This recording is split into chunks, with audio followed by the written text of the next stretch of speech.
Good afternoon, everyone, and welcome to the Harlingen City Commission meeting. The time is now 5:31 p.m. We will call this meeting to order. This meeting has been duly posted as required by state law. We have a quorum of the commission as everyone is present today. We have just Commissioner Mike Mesmer on Zoom and the rest here present in Town Hall. At this time, I'll ask for everyone to please rise as Commissioner Kinsley leads us in our invocation. Heavenly Father, we come before you seeking your comfort and guidance in the wake of the recent flooding. Our communities endured great loss, yet we stand together in faith and hope. We ask for your strength to rebuild, your wisdom to lead, and your grace to heal. Bless those who have suffered, protect those who serve, and guide us toward restoration. May we find unity and compassion and resilience in your love. Amen. Amen.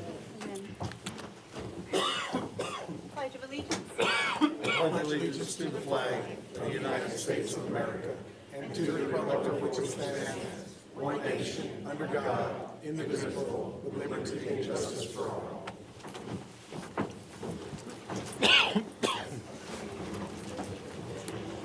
Mark? Under state law, a conflict of interest exists if a commission member or certain members of that person's family has a qualifying financial interest in an agenda item. Members with a conflict of interest cannot participate in the discussion or vote on the agenda item. Are there any known conflicts of interest to disclose at this time? None. None. None. None. None. None. All right. Item 3, announcements. With respect to items not listed elsewhere on this agenda, the City Commission may report on items of community interest, including announcing community events, announcing employee or community recognitions. Item 3A, Mayor's announcements. Mary, would you have something to announce? I do, and it's a little different today than most days. That's why you see so many people here in the room. Can you do me a favor and invite fire department in?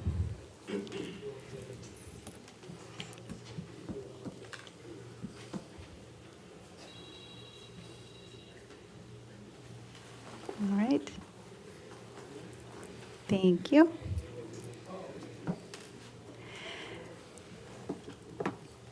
So as most of you know, this is the first time that the commission meets since the flooding that has really just taken over our community over the last 2 weeks or so. On March 26th, on Wednesday, there was significant rain here in the city of Harlingen. We received about 8 inches or so of rain. And so like most times, whenever we do have a little bit of rain, our Public Works Department goes out and assesses and makes sure that, just that our drainage system is working effectively and properly. And so that's what they do. So they went out that Thursday morning and surveyed the area. Everything looked well. Went over to the Lozano Pond to see how much water had been retained there. And everything was just looking great. Everyone watched the news and saw that potentially we had a 30% chance of rain, maybe 2 to 3 inches of rain to expect on that Thursday. But as we know, Mother Nature wanted to do her own thing, and on Thursday afternoon, I think I was at a ribbon cutting about 5 o'clock for Sarate building. Josh was there, several other city staff was there.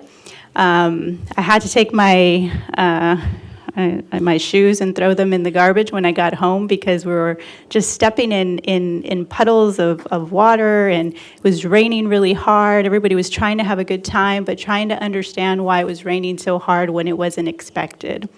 So I went home that evening, and about 7 o'clock or so, it started really pouring down. And it was a little concerning, but again, city staff went and checked to see, and everything seemed to be going okay. Started getting messages from Gabe here saying things look good. We are getting a lot of rain, but it's still manageable. By 8 o'clock, it was citywide, and we were experiencing heavy amounts of rain and floods throughout the city. And by 9 p.m., that's when emergency management kicked in, and we knew that we were experiencing something unprecedented. We had significant rainfall in such a short period of time. And so I was just, so incredibly impressed with Team Harlingen, and I wanted to be able to share that with you so that what was happening behind the scenes around 9:30 p.m. Chief Balderas, who is here in the room in the back, just wave your hand. Chief Balderas is our fire chief, and he is usually tasked with making sure in an emergency situation that him and I and city management, and of course Chief Alviar, who is here somewhere as well in the back, that we come together and we work on how we're going to tackle the emergency situation in front of us. And so that is exactly what happened. And there was a need to really call in some more reinforcements because we knew that this was something that we're not going to be able to handle on our own. So at that point, TDM was notified, and we were able to obtain a strike team, and that's why you saw here in the city of Harlingen so many different fire departments from all across the state.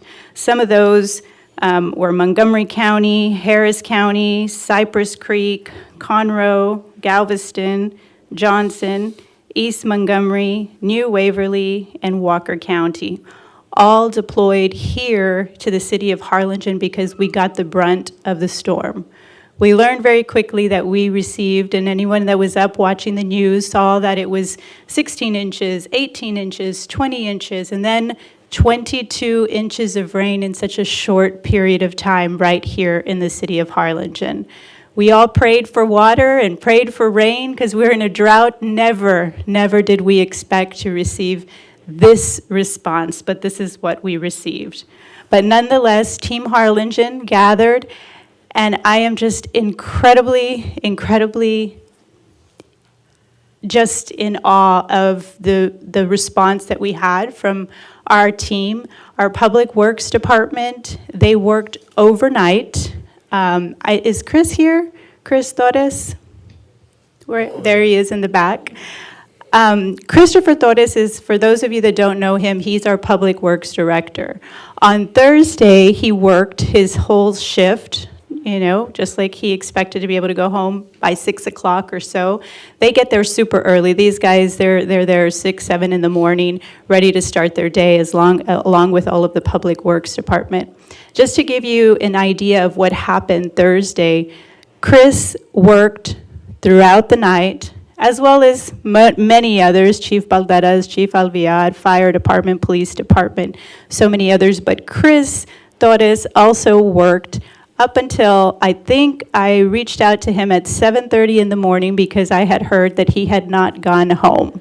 So at this point, he had worked 24 hours driving this city and assisting to making sure that everybody that needed him, that he was available to him, to anyone and everyone, doing rescues and managing his team. At 7:30, he said, Mayor, I think I got, and I'll never forget, it's in our text message, he said, I think I have 20% battery left and I don't want to go home.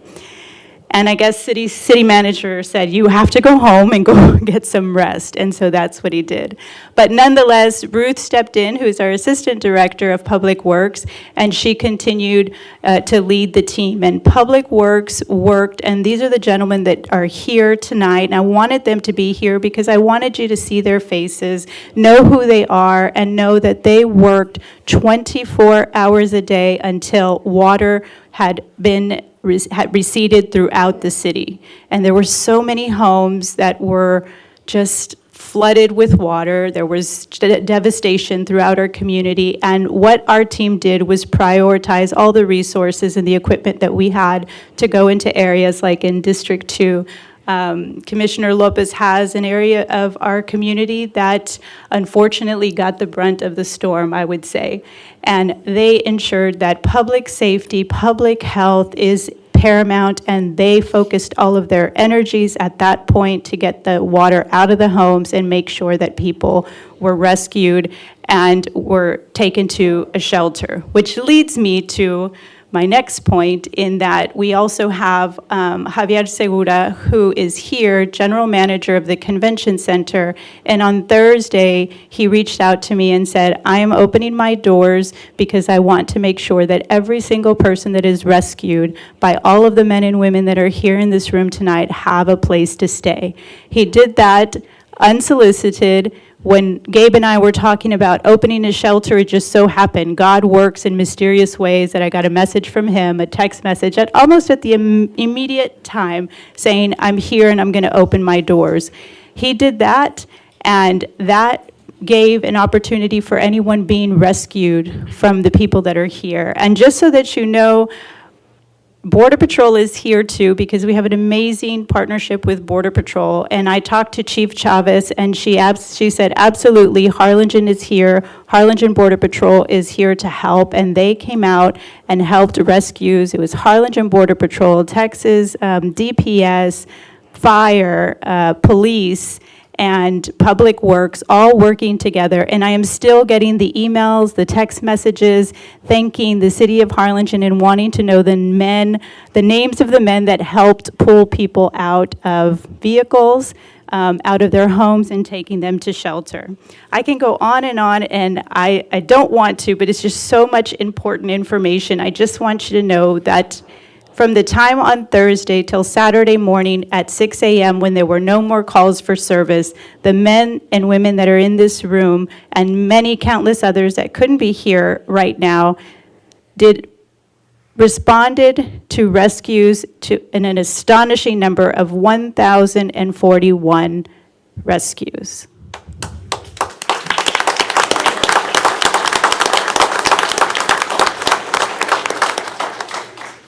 I almost feel like I'm going to cry here, but I'm not.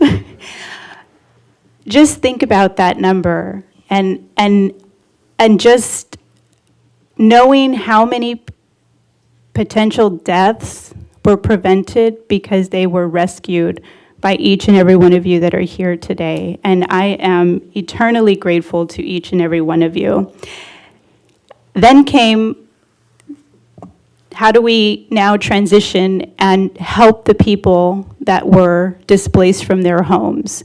After all of the wonderful work that was done through Team Harlingen and those that came to help us, we needed to make sure that people were fed, that people had a place to stay, and that they just had an ability to just breathe and know that they had someone caring for them. And that's where the shelter came into place, and it is still open today. And they have been providing meals to the tune of about 2,000 meals every single day at the convention center, breakfast, lunch, and dinner.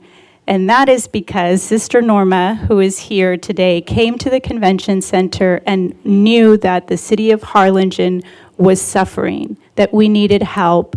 And she, without being asked, just offered assistance to be able to feed the people of Harlingen, and connected us with World Central Kitchen, who is a organization that helps in disasters all around the world, not just here locally. And through Sister Norma, we have been able to feed 2,000 families here in the city of Harlingen, breakfast, lunch, and dinner, since she walked into the convention center up until today, where at 6 o'clock they will be feeding bistec, tacos, rice, and beans. So thank you, Sister Norma, for that. We really appreciate everything that you've done for us.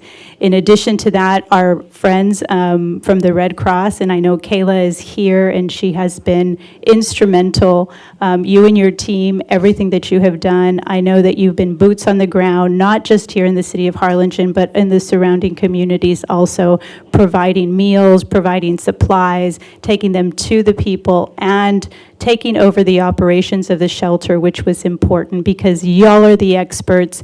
Javier graciously opened his doors, and you provided an opportunity to get the right people in there to service our community and the surrounding communities. In addition, Salvation Army as well has provided food drives throughout our community in multiple locations. So I can go on, but I won't. I just want to tell you from the bottom of my heart how much I appreciate each and every one of you. I have seen a strong, resilient Harlingen, and it's because of everyone working together. I know Steck is here, Bill is here, your team, working around the clock, trying to get people to where they needed to be. I know you've lost some equipment along the way, and so did every other department within the city, but it was all because we were trying to save lives. And at the end of the day, that's what it is. It's human life is the most important. It is paramount in the city of Harlingen, and everyone stepped up, every department. So thank you from the bottom of my heart. But we do have our communications team that wants to just provide a little something for you. So, team.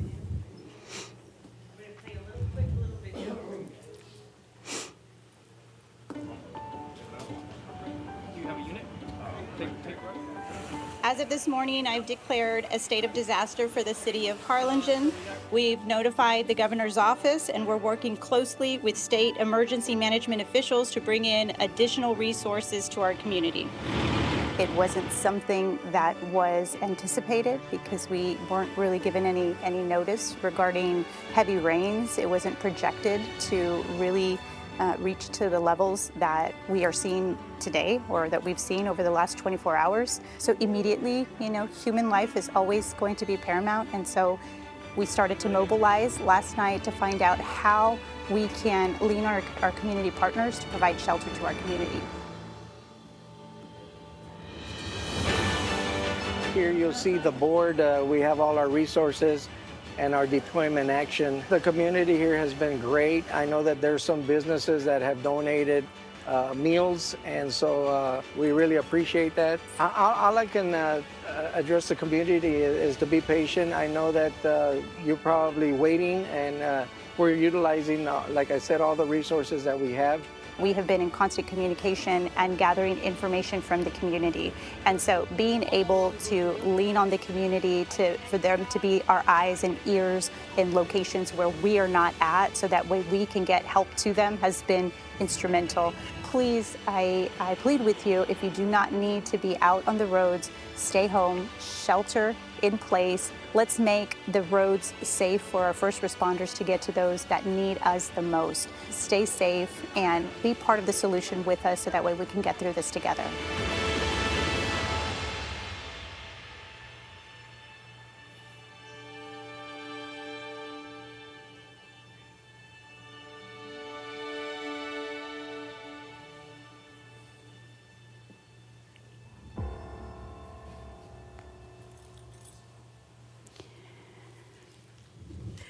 Good evening, Mayor and Commissioners, staff, and community members.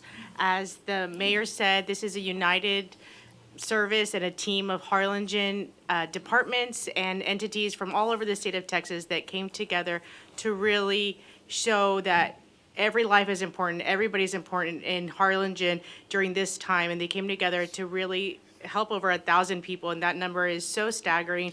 And there's an actual number, we know how many people we helped, and all the people in here were part of the solution.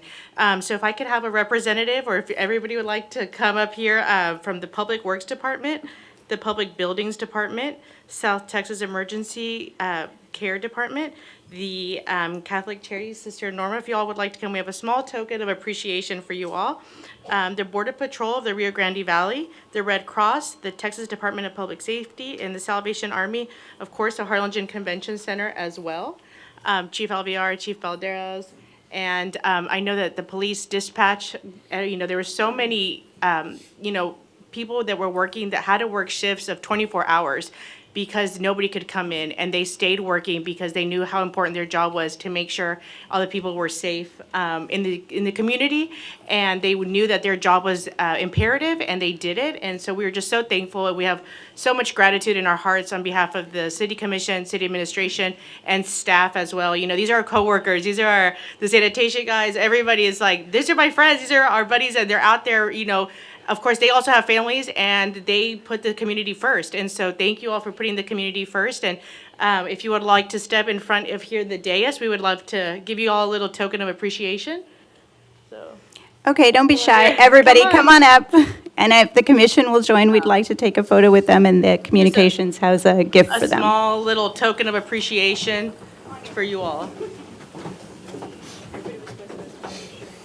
And we have more coming, so. Yeah, let me see. I got you.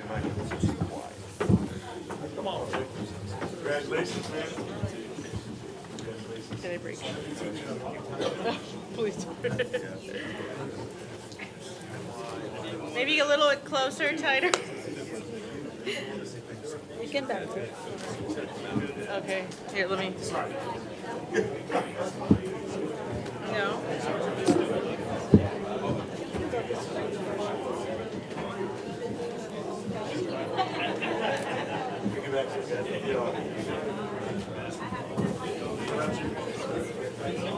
I know, right?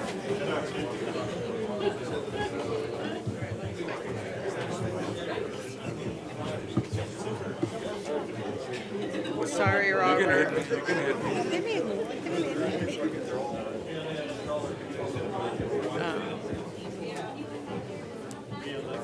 We have more. Hey, Robert, we have to increase our participation.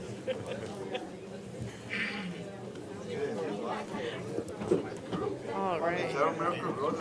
Should I move it? All right. Maybe a little bit. We're very proud of this whole group up here, and we know that there's countless families out there that helped, and individuals and businesses as well. So a big round of applause for all of the people standing up here and all of the community that came together.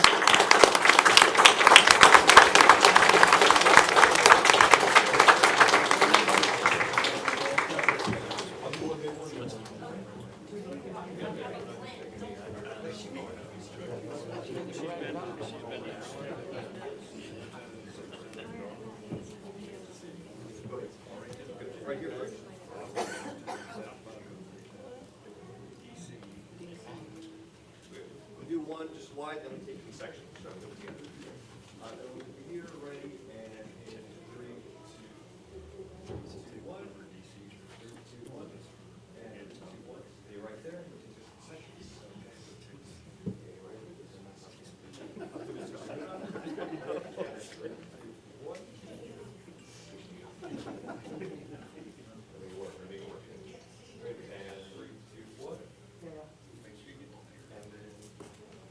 Right here. Right, and 3, 2, 1. Okay, we should be good with that. Thank you, guys.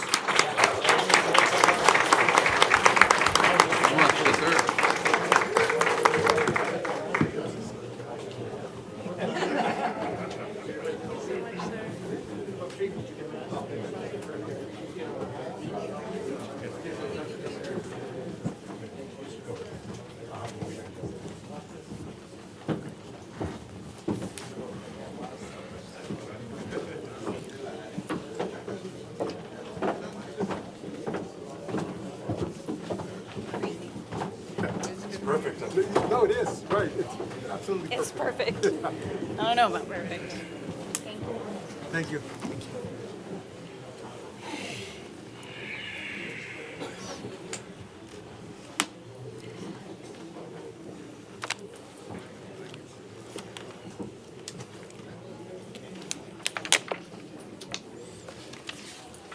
Okay, item 3B, city manager's announcements. Mr. Gonzalez, do you have anything to announce?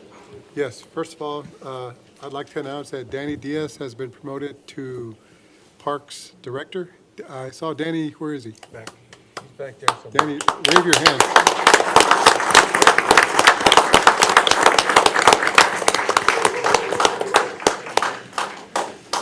Mayor, Commissioners, Danny Diaz, Parks and Recreation Director.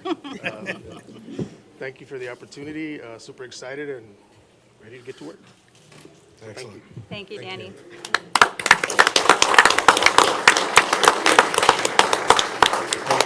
And secondly, Mayor, I would just like to add to your comments and just say how proud I am of everybody that's in this room and how they reacted to this crisis. Nobody ever complained when they were asked to stay longer. to do more, to provide equipment, to stretch it beyond its use. Nobody complained. Everybody just said yes and moved on. And the task was just to rescue as many people as possible, to feed as many people as possible. And I would put this team up against anybody in the nation. So thank you, anyone. Thank you, everyone, for what you did. And I am so proud of you guys.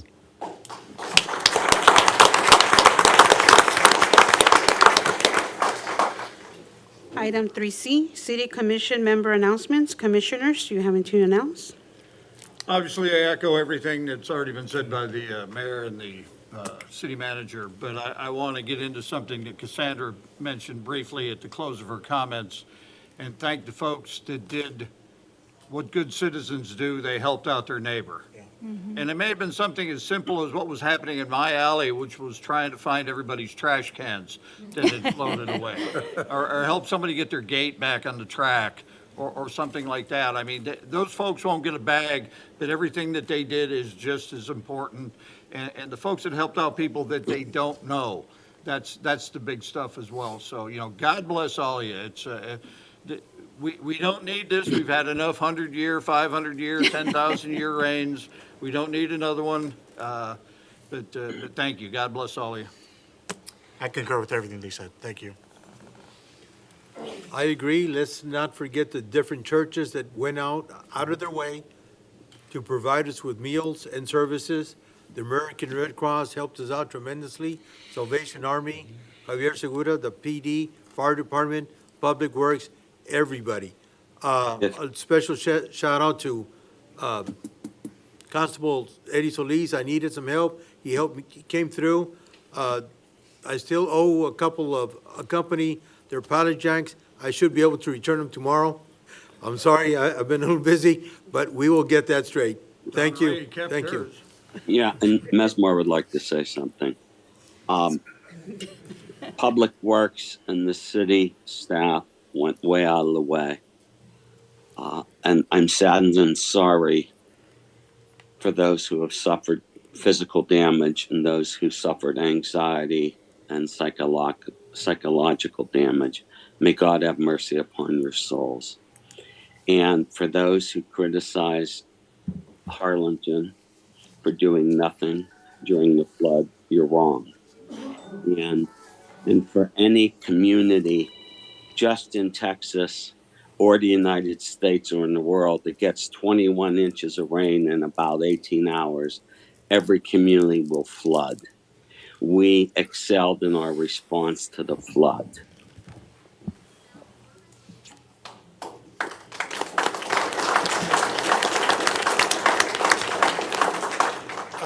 All I wanted to say was you guys were amazing.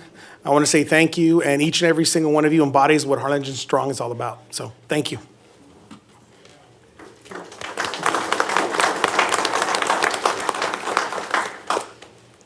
Okay. Item 4, proclamation, presentation of awards. Item 4A, Harlingen Animal Shelter Pet of the Week.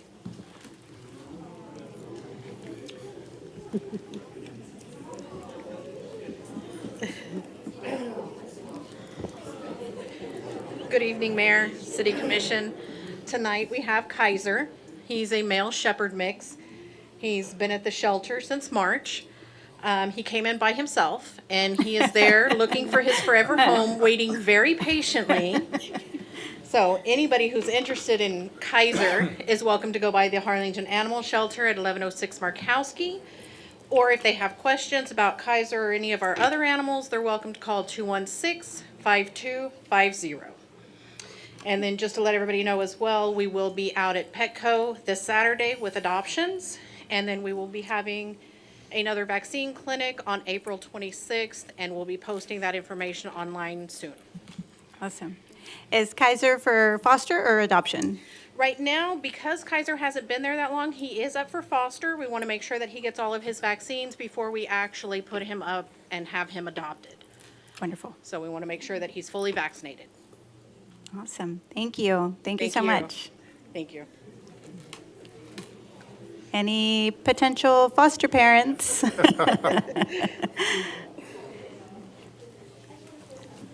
Item 4B, presentation by Interim Chief Alfredo Alviar on Life Saving Award to Harlingen Police Officers Rogelio Montoya Jr., Ethan A. Gonzalez, and Randy Reyna for saving a human life on March 1st, 2025.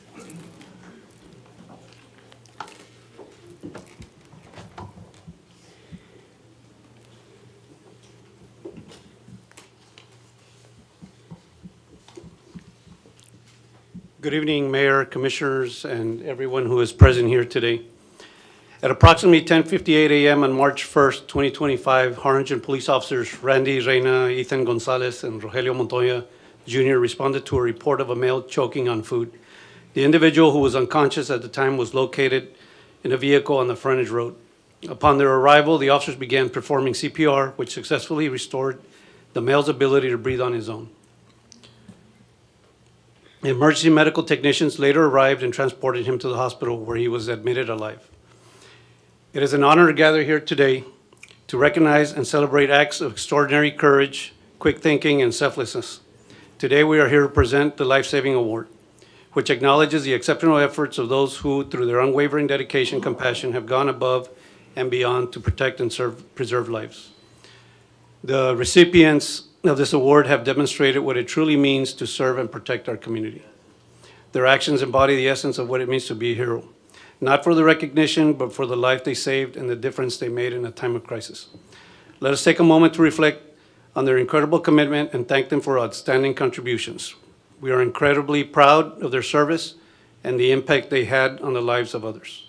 Please join me in honoring Officers Randy Reyna, Ethan Gonzalez, and Rogelio Montoya Jr. of the Harlingen Police Department for their extraordinary life-saving act. Thank you.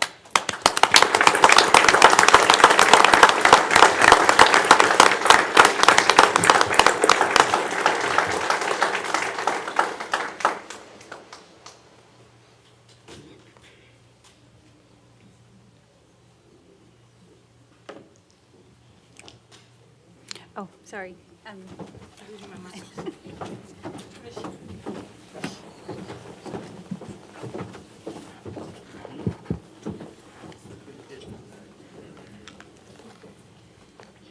Everyone take a small step back.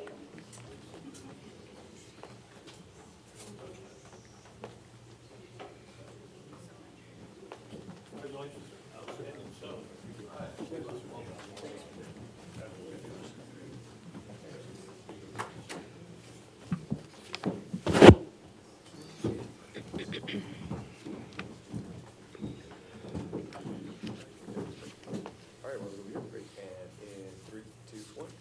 One more. 3, 2, 1. Got it.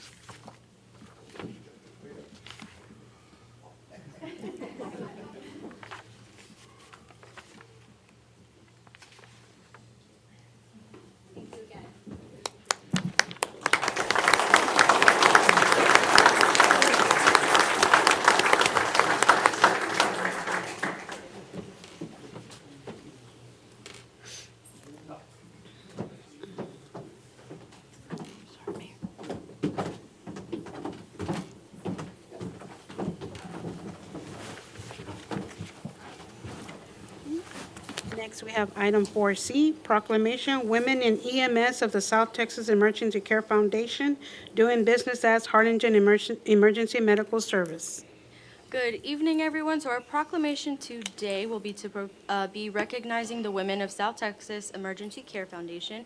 And I will read the proclamation before I invite Bill to come up and say a few words. So whereas South Texas Emergency Care Foundation, doing business as Harlingen's Emergency Medical Service, has been proudly providing emergency medical response, treatment, and transportation for citizens of the city of Harlingen and surrounding communities since July 1st of 1979. And whereas over the course of its service, Harlingen Emergency Medical Center Service has responded to more than 736,000 emergency alarms, offering critical and compassionate care to those in need. And whereas the month of March of 2025 is recognized as National Women's Month, a time set aside to honor and celebrate the invaluable contributions and achievements of women across all fields of endeavor, and whereas the Harlingen Emergency Medical Service has consistently supported and encouraged the inclusion of women in all aspects of emergency response, including roles such as paramedics, flight paramedics, critical care paramedics, community health paramedics, EMTs, nurses, 911 telecommunicators, as well as administrative and support personnel. And now therefore I, Norma Sepulveda, Mayor of the City of Harlingen, Texas, do hereby recognize and commend the women of Harlingen Emergency Medical Service during National Women's Month for their unwavering commitment to serving the sick and injured, alleviating human suffering, saving lives, and delivering the highest standard of emergency care to our community. Bill, if you'd like to come up.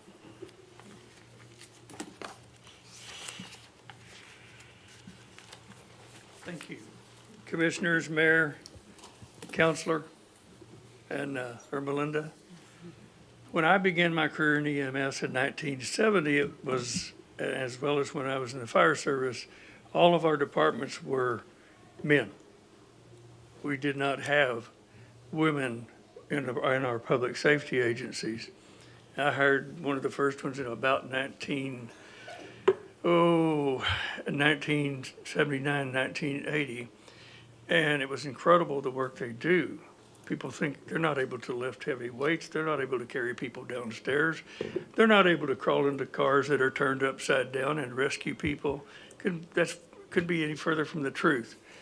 And I know we're a few days late on this, but you have been busy, and we understand that. But we wanted to recognize some of the ladies of the Harlingen EMS. Several are not available to attend because they're on duty. I think we had 4 that were headed this way that got sent somewhere else. And then, of course, several that are off duty. I appreciate the proclamation, but I wanted to introduce to you the women in EMS. We're very, very proud of our team. They're moms, they're leaders in our community, and we're just very proud that they come to work every day, and they really are well accepted by the women patients and the children when we respond to emergency calls. Ladies, don't be bashful. Thank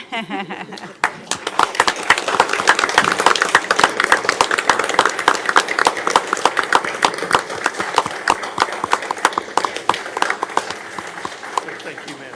Thank you. Well, we'll go ahead and present the proclamation, and if the ladies can meet us here in front of the dais for a picture with the commission as we present the proclamation.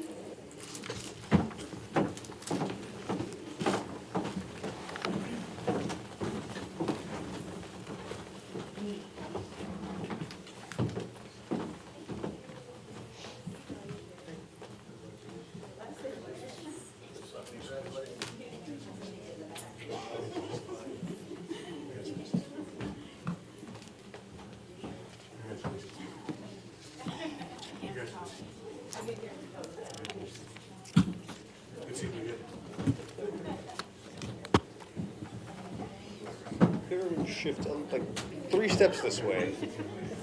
Right there, right there. Okay, all right, ready? Now look over here, and in 3, 2, 1. One more, 3, 2, 1. Perfect. If I may. Back in line, Rachel. We're very grateful to the commission, and we're very grateful to our community. Thank you.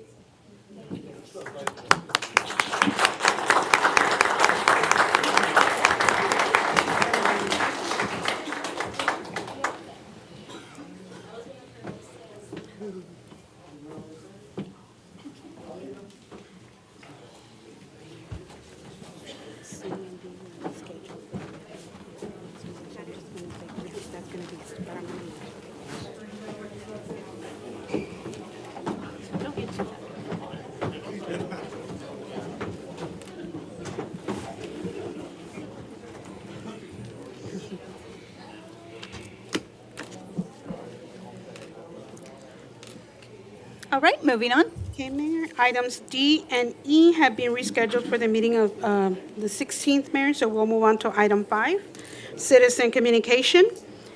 At this time, the public is invited to address the city commission and speak on any matter not specifically listed for public hearing elsewhere in this agenda. Please note that the city commission members may not respond to comments or deliberate on topics addressed. Mayor, we had a total of 4 citizens that signed up. First up is we have Ms. Alice Becerra.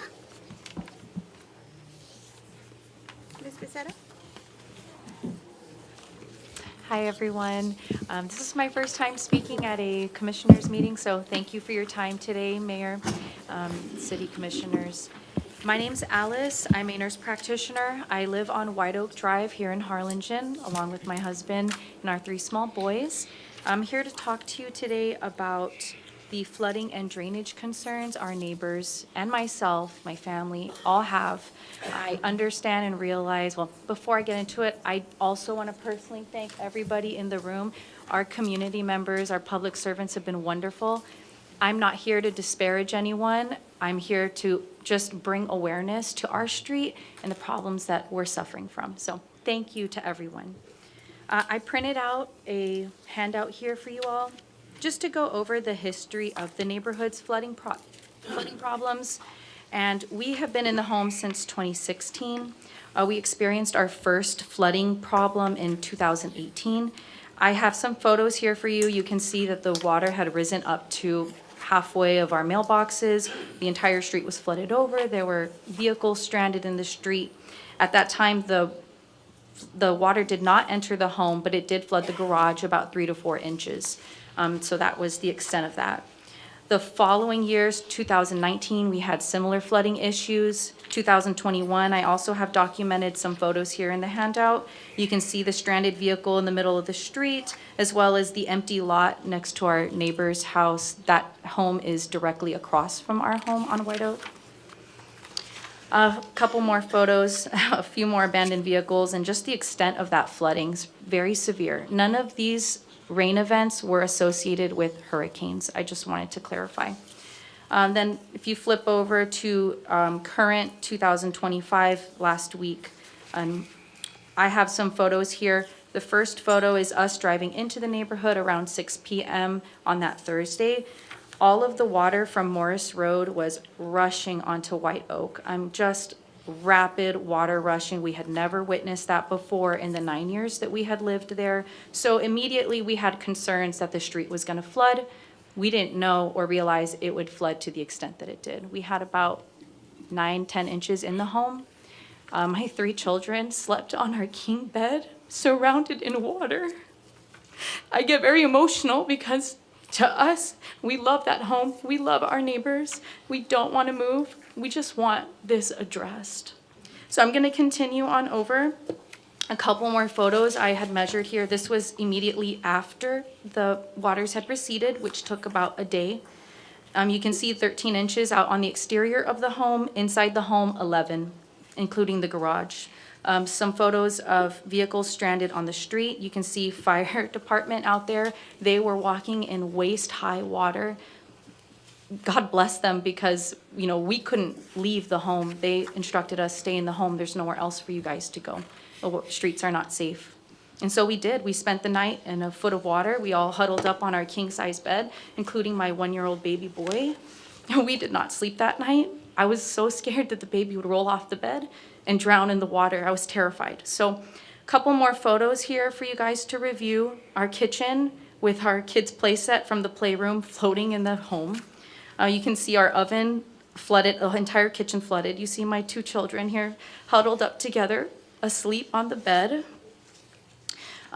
We did have, like I said, I understand it's unprecedented for the city of Harlingen, but it's also unprecedented for us as a family. We love Harlingen. We love the community. Some photos here. I'm just going to continue to get through this quickly. This was after the flooding had receded. You can see our master bath. Water backflowed from the bath, from both of our showers. So sewer water came up into all of our bathrooms. You can see the crib here in the master. I included some water meter photos that ServPro came and did. The following day, they came out on Saturday to do the assessment and initiated the demo for the home. A couple more photos here of what the home is actually like right now. They cut out 2 feet of drywall. They're doing all of the drying while we live in the hotel. I'm just going to reach the very end here. We love the community. You can see here, these are our neighbors.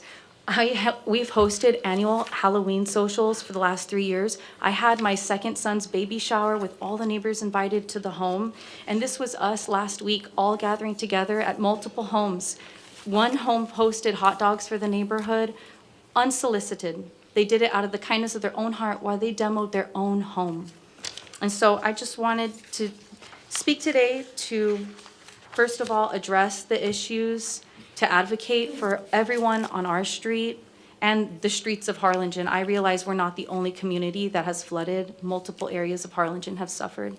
And then lastly, I wanted to thank you all. Thank you for the commitment to our community. Thank you for your service to every single family that lives here.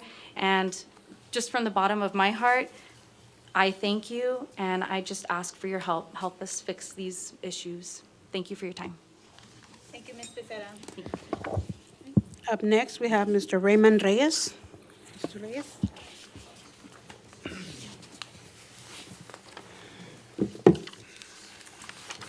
Good afternoon, Commission, Mayor, citizens.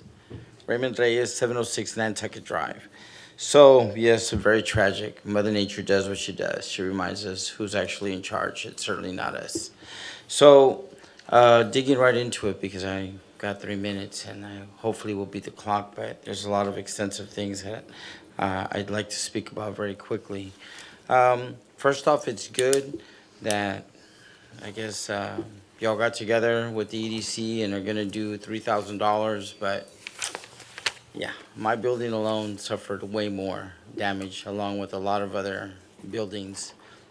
It's good to get all this stuff reported and to try to make an assessment of the damages and stuff, but you know, for the things I do, I've reached out to several different agencies that I'm sure you guys have reached out to as well. And everybody's waiting for FEMA, but FEMA's in not a good state right now and stuff. There's other states that have gone through fire disasters, tornado disasters, still waiting for funding. And yeah, the funding's not coming anytime soon from what I've been told. And I have plenty of resources at multiple levels, in municipality, at the state level, and beyond. So knowing all that, I got together with some former city managers from other cities and some current ones that I talked to. And there is apparently some type of option. I don't know too much about how this stuff operates, but I can certainly look into it. How we have all these reserve funds that can be allocated to be utilized to help the citizens and businesses of Harlingen. And then at some point, FEMA can reimburse the city for the allocation of those funds. Again, these are just discussions that I've had with other individuals, both former city managers and current cities that I know people in and stuff. Again, we've been around in the political realm for a very long time. My family's always been in that because of the type of businesses my father had. So I think that if we can do better, we should do better for the right reasons for the citizens of Harlingen. I also heard, I was out there in my truck that I called Bertha. And we were out there on 507. We were out there, you know, in all these areas that were flooded. My daughter was completely flooded. We jumped into military mode and did a rescue and stuff, took her the stuff she needed. I did see some vehicles out there. It's kind of hard to find these other vehicles that are out there, you know, throwing water. They should be cruising it like I was instead of going fast. But Mother Nature caught up to some of those vehicles because they splashed too much water and they became victim of their own nonsense. It's going to happen. Karma will happen like that. So very quickly, if I can just mention the retention ponds. So the retention ponds are a good thing, but if we never know when we're going to get that much water. There's got to be a way so they can be set up so they can drain into something. Because from what I understand, some of those ponds, all of them overflowed from what I was told. And they actually flooded the areas they were supposed to protect. So I think we just need to revitalize and look at our plans again and continue making positive progress for everybody's benefit in the long run. And that's all I have. Thank you. Next time I'll beat the buzzer. Thank you, Mr. Reyes. Next, we have Robert Lefwich. Robert Lethowitz, 909 East Parkwood. I just wanted to start off and acknowledge that our first responders, our federal, state, and local first responders, they did a fantastic job. They reacted and they took care of the community. However, what I would like to say is that when you fail to plan, plan to fail. And that's exactly what this city commission has done. We've been trying to say, do not spend money on parks when that money can be spent on drainage. I'm looking at the engineering department presentation overview about drainage. We had a 10-foot by 10-foot box culvert that's 3.2 miles that would have excavated the water out of downtown. And it says, plan greatly reduce flood, capable to convey a 100-year storm event. Submitted application to FEMA BRIC grant early 2024. Grant not awarded. Well, if we didn't spend $8 million out of the 4B board, we could have used that money to done drainage. The fact of the matter is that Texas local code says that you can use 4B money, okay, you know it's true, on drainage. And also TERS money. We have TERS money sitting in the bank and it's not being used. But yet you look at these reports and it says, we don't have the money to do drainage, but we can go spend money at Launcie Hill on that park, that supposedly that destination park that is going to bring people from out of town, when that whole area around Fair Park floods every time it rains heavy. Those people over there get rain. Why are we spending park money in neighborhoods that flood? The other thing is taxes. Well, you know what? Raymond brought up a good point too. You know, you guys did something for the businesses, but there's hundreds of thousands of dollars into a city disaster relief fund that's set aside. Why aren't we using that to help residents with vouchers for hotels or vouchers to get, supplies or food or something? There's money there. Why isn't that being used? You guys in the 2024-2025 budget, y'all just upped the Loaves and Fishes illegal alien grant from $25,000 to $50,000. I don't think they need that money as much anymore. Why don't we claw that back? Mayor, I'm just, I hate to be a stickler about it, but, I've got some of your travel information, and you've traveled 27 times in the last 32 months. You spent $40,000 on travel. You've been to D.C. 3 times. You've been all over the country. You've been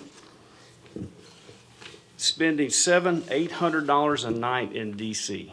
But yet you can't come up with some money to help people who are flood victims come up with some kind of hotel voucher so they can not stay in a house that's been flooded and while it's being renovated.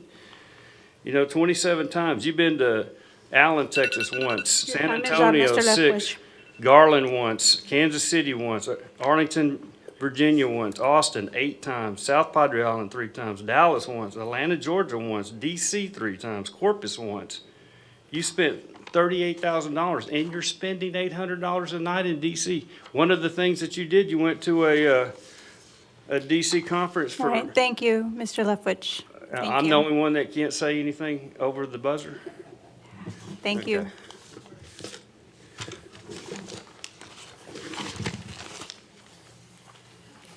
Next, we have Mr. Israel Aguilar. Mr. Aguilar? Dr. Aguilar, do you want to speak now? Okay.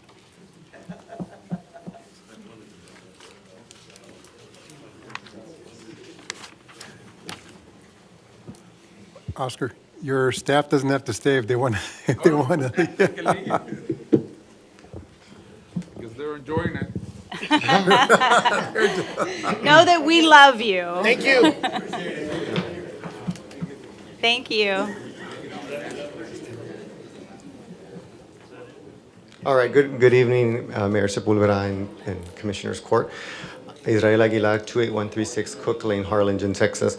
I'm here today to speak about my concern in looking over the consent agenda that you will approve tonight, a few development projects like subdivisions based on recommendations from the P&Z committee.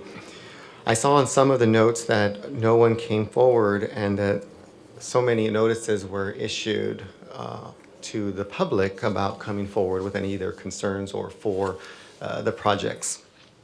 On 3 different occasions in 2022, I came before the P&Z board to share similar research data and my own concern with Legend South subdivision. Despite clear evidence and one of the engineers on the P&Z committee at the time who agreed with my data that Legend South subdivision would implicate the surrounding areas by flooding them out, the new subdivision did pass and eventually came before you for final approval. I also did come before this commission to protest the same subdivision. Well, 2 weeks ago, the same landscape of Legend South subdivision did flood out the existing neighbors. And this area does lie within the area that you would call the ETJ, right? And I'm not here to necessarily point the finger, but rather I'm here as a member of the RGV Coalition of Drainage Advocates to help our community move forward and do better. There is an ongoing petition to help our region recover from this particular effort, and I really do encourage all the citizens, not only from Harlingen, but around the Rio Grande Valley, to definitely sign this so that we can get some more support, not only at the state, but also the federal level. But in the meantime, please hold off on passing any new subdivisions in this particular time when we still have a lot to do together to find a solution that would prevent any more flooding in our region. And again, it goes without saying, I do appreciate all of what you did during this time. It's very important that we stick together, and I appreciate all you all have done. Thank you, and have a good night. God bless. Come on. Thank you, Mr. Ayala. That concludes our citizen communications, Mayor. We'll move on to item 6, approval of minutes. Item 6A, special meeting of December 26, 2024. Motion to approve the minutes. Second. All those in favor say aye. Aye. Opposed? Motion carries. Item 7, consent agenda. No discussion is anticipated on any of the items in this section because they are routine business, were included in the budget adoption process, or have been previously discussed as a staff report or discussion item. These items will be considered collectively by a single vote unless a commission member requests an item be removed from the consent agenda. Okay, is there any items that need to be removed from the consent agenda? I would like I and J, please. Okay, any other, gentlemen? Is there a motion to approve the remainder? Motion. Second. All those in favor say aye. Aye. Aye. Opposed? Motion carries. Item I, consideration and possible action to approve the purchase of one-man lift to maintain the transfer station. Okay, questions? Yes. Chris? Good evening, Mayor, Commissioners. The only thing I ask is, I'd like to see the copies of the other 2 quotes for this. We need to have 3, so from here on in, I'll be asking for those quotes. Absolutely, sir. All I have is 1, please. And if you don't mind, that's also the same request for item I, Jay? or J. Thank you. All right. Is there any other questions for Chris? No. All right. Is there a motion? Motion. Is this a Second. motion for I and J? Yes? Yes. Motion, second. Second. All those in favor say aye. Aye. Opposed? Motion carries. Thank you. Thank you.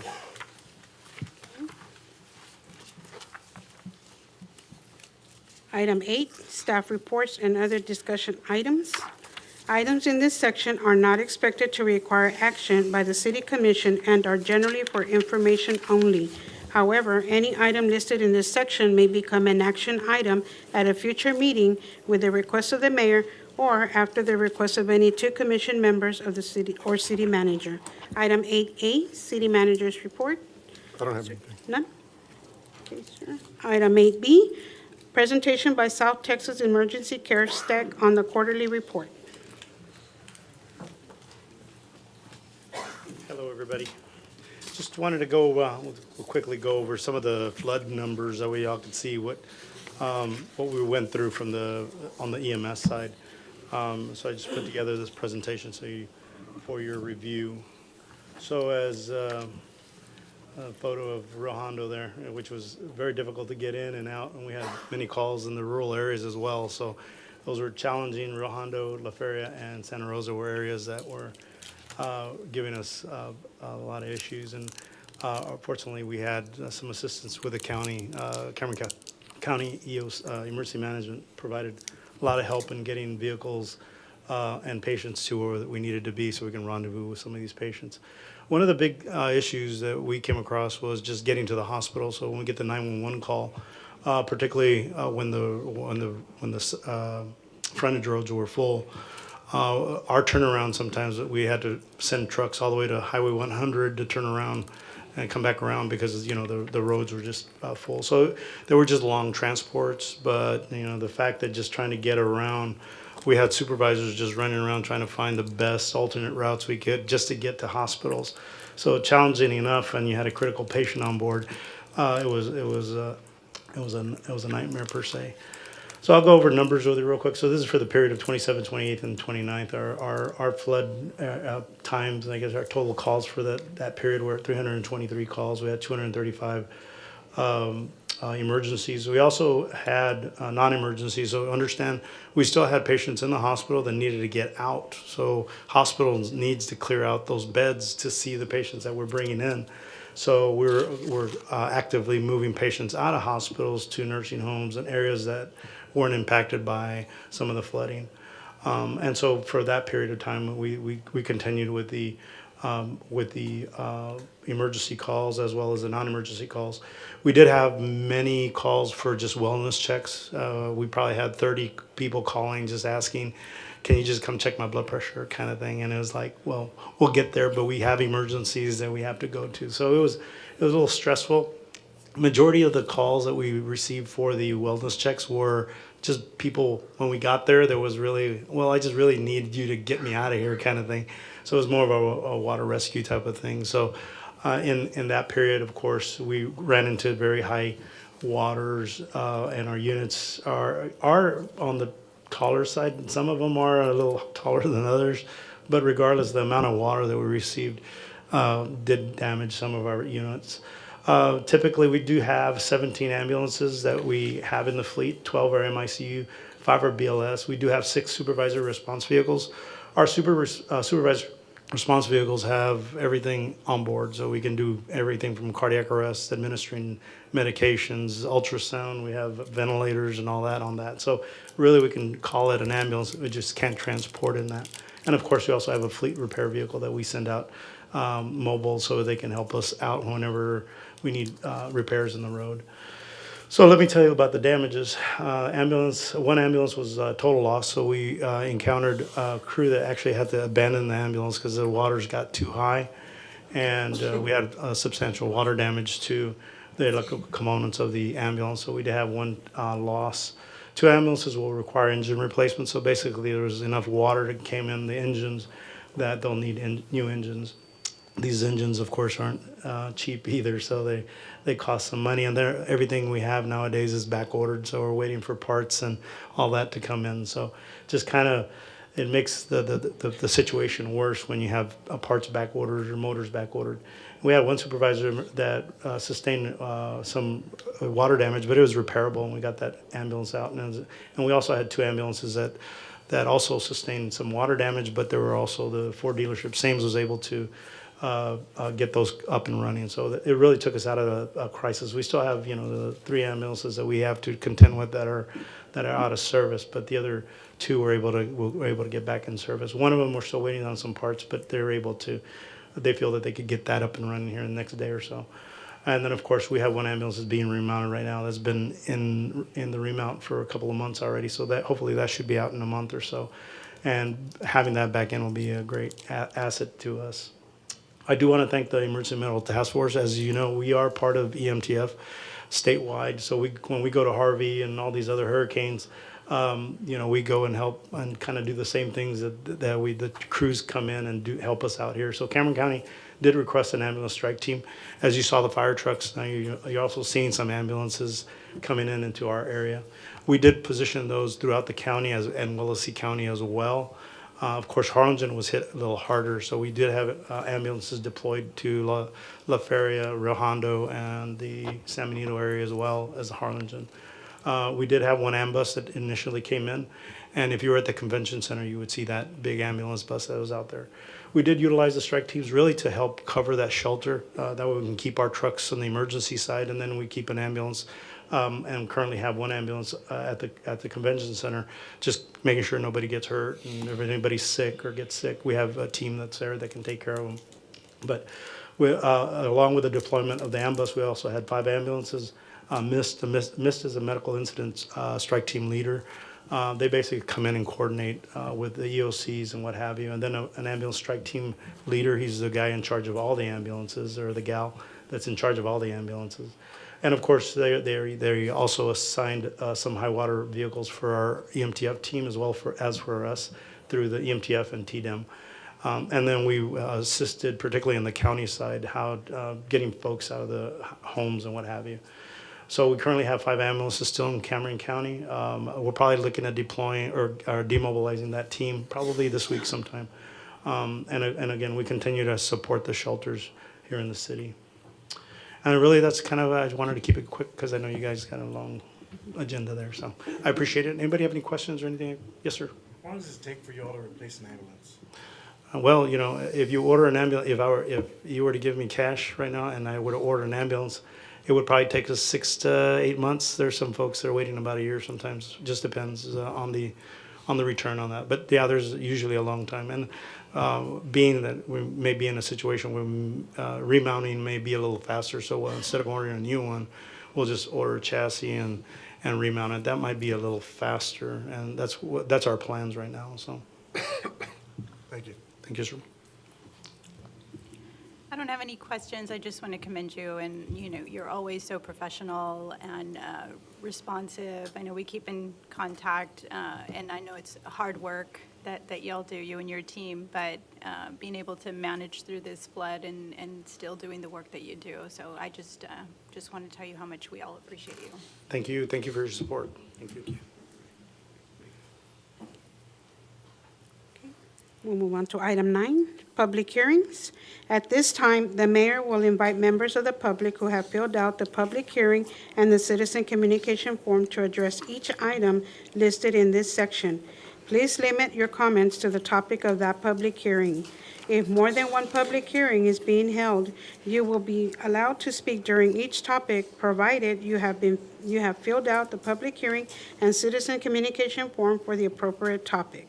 If you are signed up for 2 or more public hearings, you will be limited to 5 minutes for all topics. Mayor, we did have 2 citizens that signed up for public hearings on items 9A and 9B. Okay. So we'll get through these.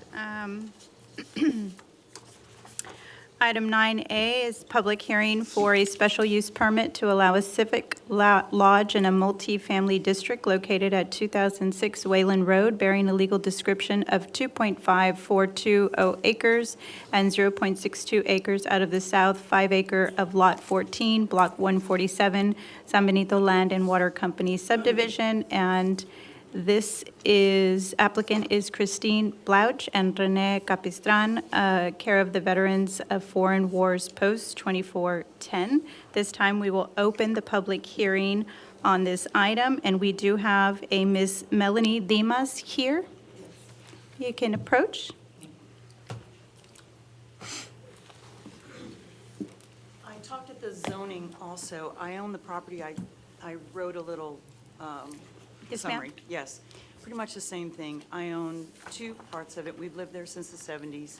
It's always been the VFW, but it was a small building with not much activity. The building's actually going to be pretty large now, and they don't have their graphic up, but I got the plans, and it looks like the building is going to be right up against the property line, and the cantina part is, and she couldn't answer how close it was to the property line. So zoning had mentioned about putting up a 10-foot fence for the privacy and safety. I'm also wondering whether that could not be brick, considering the noise that's going to be coming out of that area. Plus, if you have the plans, you don't have the plans in front of you, right, because they haven't. but there's an assembly room also that has garage doors, which I'm sure to help facilitate bringing things in out or also have some kind of activity. So what we're trying to do is just have a little bit of assurance of, I guess, privacy. And if that could be part of the zoning, I believe that's what they had said. But I think it's all in the little thing that I wrote about that. So it's pretty much, I thought they were going to present first, so, okay. Thank you, ma'am. We will go over the action item after all of the public hearings. I appreciate that. Yes, ma'am. Having no one else to speak for or against item 9A, we will close the public hearing at this time. Move on to item 9B, public hearing for a special use permit to allow a bar lounge in a general retail district located at 1105 South Tam Lane, bearing a legal description of 3.4740 acres out of Block 33 in the Stewart Place subdivision. This time we'll open this public hearing, and we have an April Puente signed up to speak. Ms. Puente? Mayor, the item she signed up to speak for was pulled off the agenda? 9B? Yes. Okay. All right, so we will pass on 9B. Item 9C, public, is there any others that are? No, ma'am. No? Okay. Item 9C, public hearing for an SUP to allow an unmanned battery storage facility in a general retail district to be located at 1402 North Loop 499, bearing a legal description of Tract A, Citrus Flat subdivision located along the east side of Loop 499, being 277 feet north of Grimes Road. This time we'll open the public hearing on item 9C. Having no one here to speak for or against the item, we'll close the item. Item 9D, public hearing amending the previously approved Plan Development District Site Plan to allow for 28-foot wide streets with 30 feet of right-of-way for 90 townhome lots and 1 commercial lot development on a property bearing a legal description of 12.537 acres of land out of portion of lots 1, 2, 7, and all of Lot 8, Block 146, San Benito Land and Water Company subdivision located on the northwest corner of Hain Drive and FM 509. At this time, we'll open the public hearing on item 9D. Having no one here to speak for or against the item, we will close the public hearing.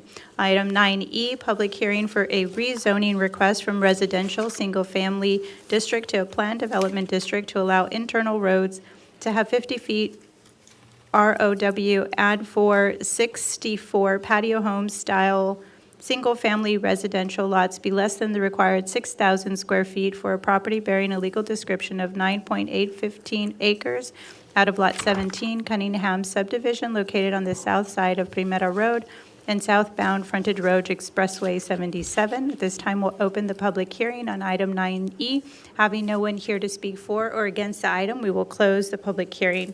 Item 9F, public hearing for the voluntary annexation of 3.22 acres of land out of Block 164, San Benito Land and Company subdivision located along the south side of FM 675, approximately 0.84 feet southeast FM 509.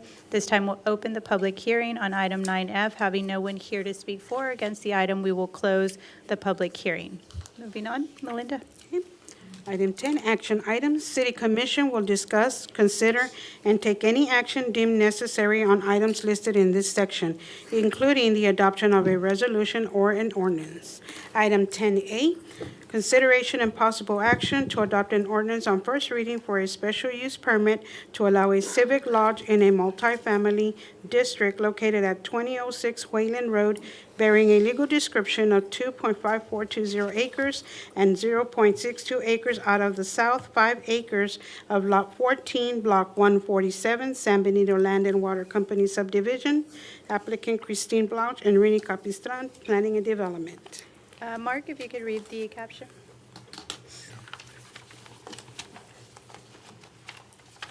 An ordinance amending the Code of Ordinances, ordinance number 16-8 of the City of Harlingen, to issue a special use permit SUP to the Veterans of Foreign Wars Post 2410 to allow a civic lodge in a residential multifamily M2 district located at 2006 Wayland Road, bearing a legal description of 2.5420 acres and 0.62 acres out of south 5 acres of Lot 14, Block 147, San Benito Land and Water Company subdivision.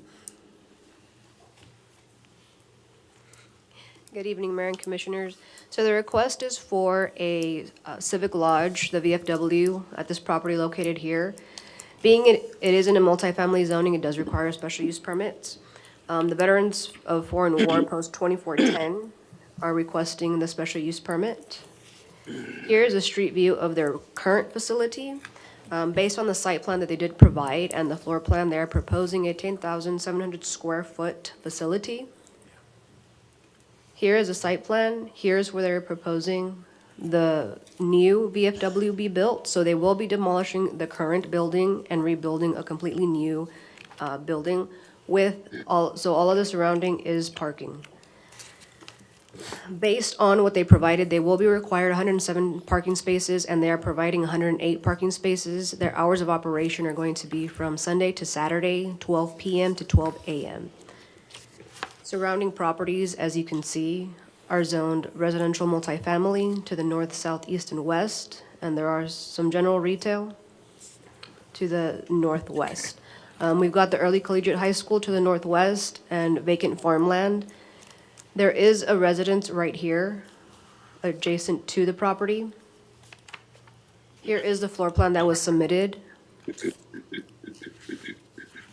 and what the structure is proposed to look like. Now, keep in mind, this is all conceptual at the moment. There are no definitive plans that they have submitted. This is just for the special use permit process.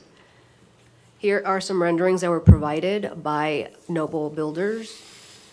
Here is an aerial view of the property. Here is the current facility. Here is a single-family residence. You've got the Riata Apartments over here, vacant land, Windsor Atrium, and the Harlingen Early College High School. Staff is recommending approval of the special use permit request subject to the following conditions, those conditions being obtaining and maintaining all state and city permits, providing and maintaining the required parking in accordance with city regulations. They must provide a minimum 30-day retention on their video surveillance. They have to comply with all of the requirements set forth before them by planning, building, fire, and police. And they must adhere to their hours of operation, which are Sunday through Saturday, 12 p.m. to 12 a.m.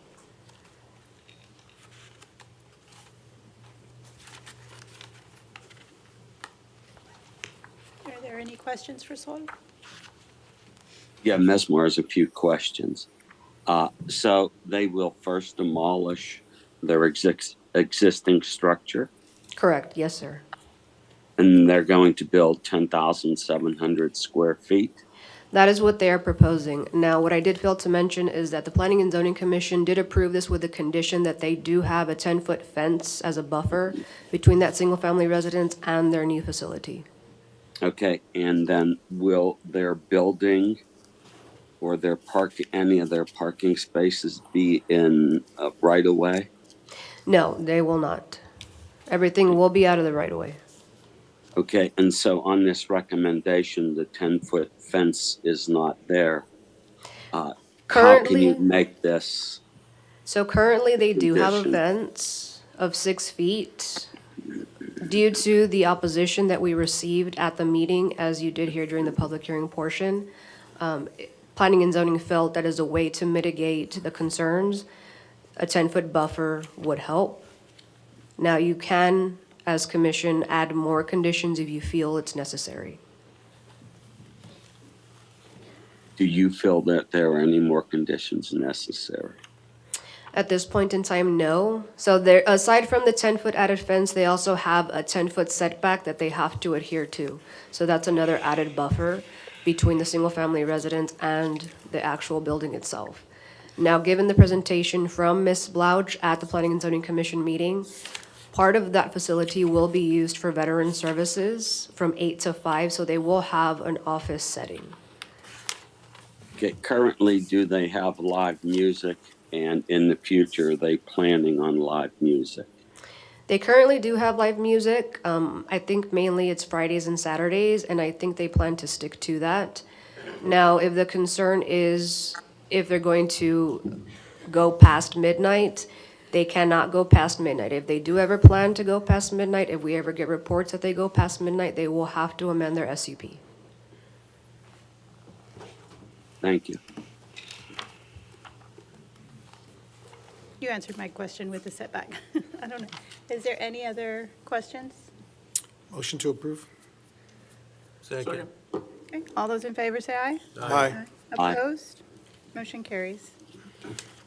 Item B, consideration and possible action to adopt an ordinance on first reading for a special use permit to allow a bar lounge in a general retail district located at 1105 South Tam Lane, bearing a legal description of 3.4740 acres out of Block 33 Sur Place subdivision, applicant Cipriano Cardenas. An ordinance amending the Code of Ordinances of the City of Harlingen, a special use permit, SUP, issued to Cipriano Cardenas to allow a bar lounge in a general retail GR district located at 1105 South Tam Lane, bearing a legal description of 3.4740 acres out of Block 33, Stewart Place subdivision, 139, 297, 298, providing for publication and ordaining other matters related to the foregoing. Good evening, Mayor and Commissioners. If this looks somewhat familiar to you, this got approved last year. However, that applicant decided to forego this location. We do have a new applicant applying for the special use permit at 1105 South Tam Lane for a proposed bar lounge. Per the request, per the Code of Ordinances, special use permit request is needed for the particular location. Here is the proposed floor plan. And here's a street view from Business 83 of the facility. Here is the map that did go out to property owners. Now, we did receive written opposition. Opposition is 8.26%. Here is the letter that was given. Same individuals that opposed last time, and here's their property. Now, you do have a few properties that are general retail. Most of the surrounding properties are residential, single-family.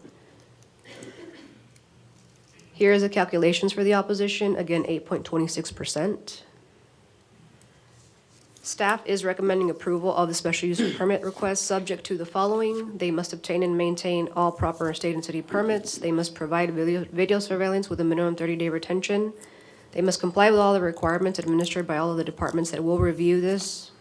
Hours of operation are going to be every day, 12 p.m. to 2 a.m., and they are required to have a licensed security officer on site during their peak hours, being Thursday through Saturday, 9 a.m. to 2 a.m.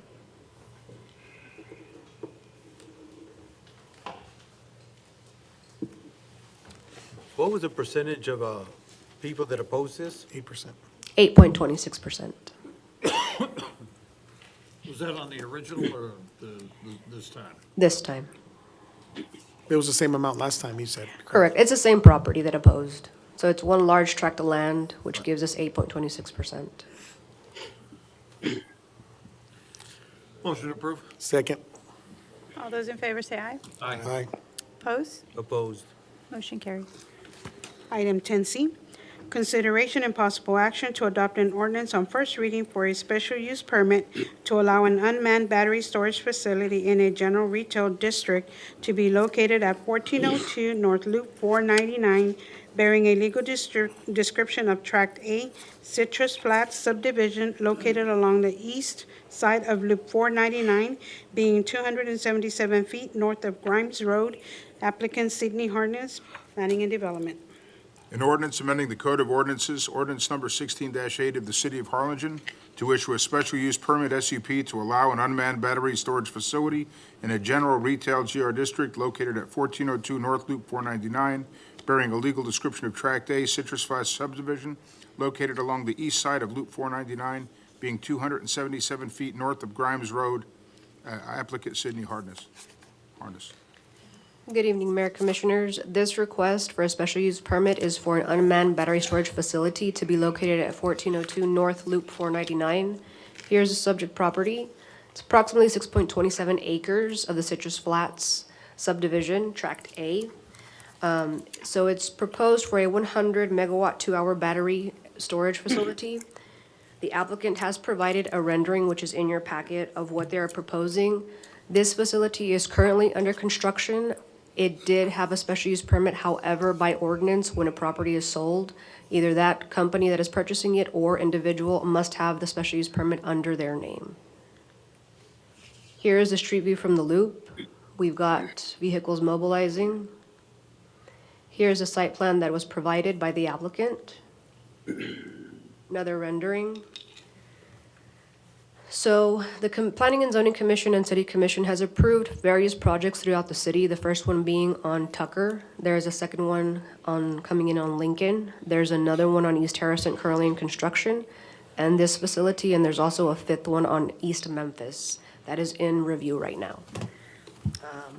So previously, this one was approved for Black Mountain Energy in May of 2023, but again, they did sell the property, so the new company does have to obtain their own special use permit. Here is a photo of the only facility that has been completed on Tucker Road. As you can see, they do have a high fence. You can barely see the actual batteries. This project will be required something similar since they are on the loop, along with landscaping to offset the machinery and all of that. So here is an aerial view of the subject property. Here is the AUP station.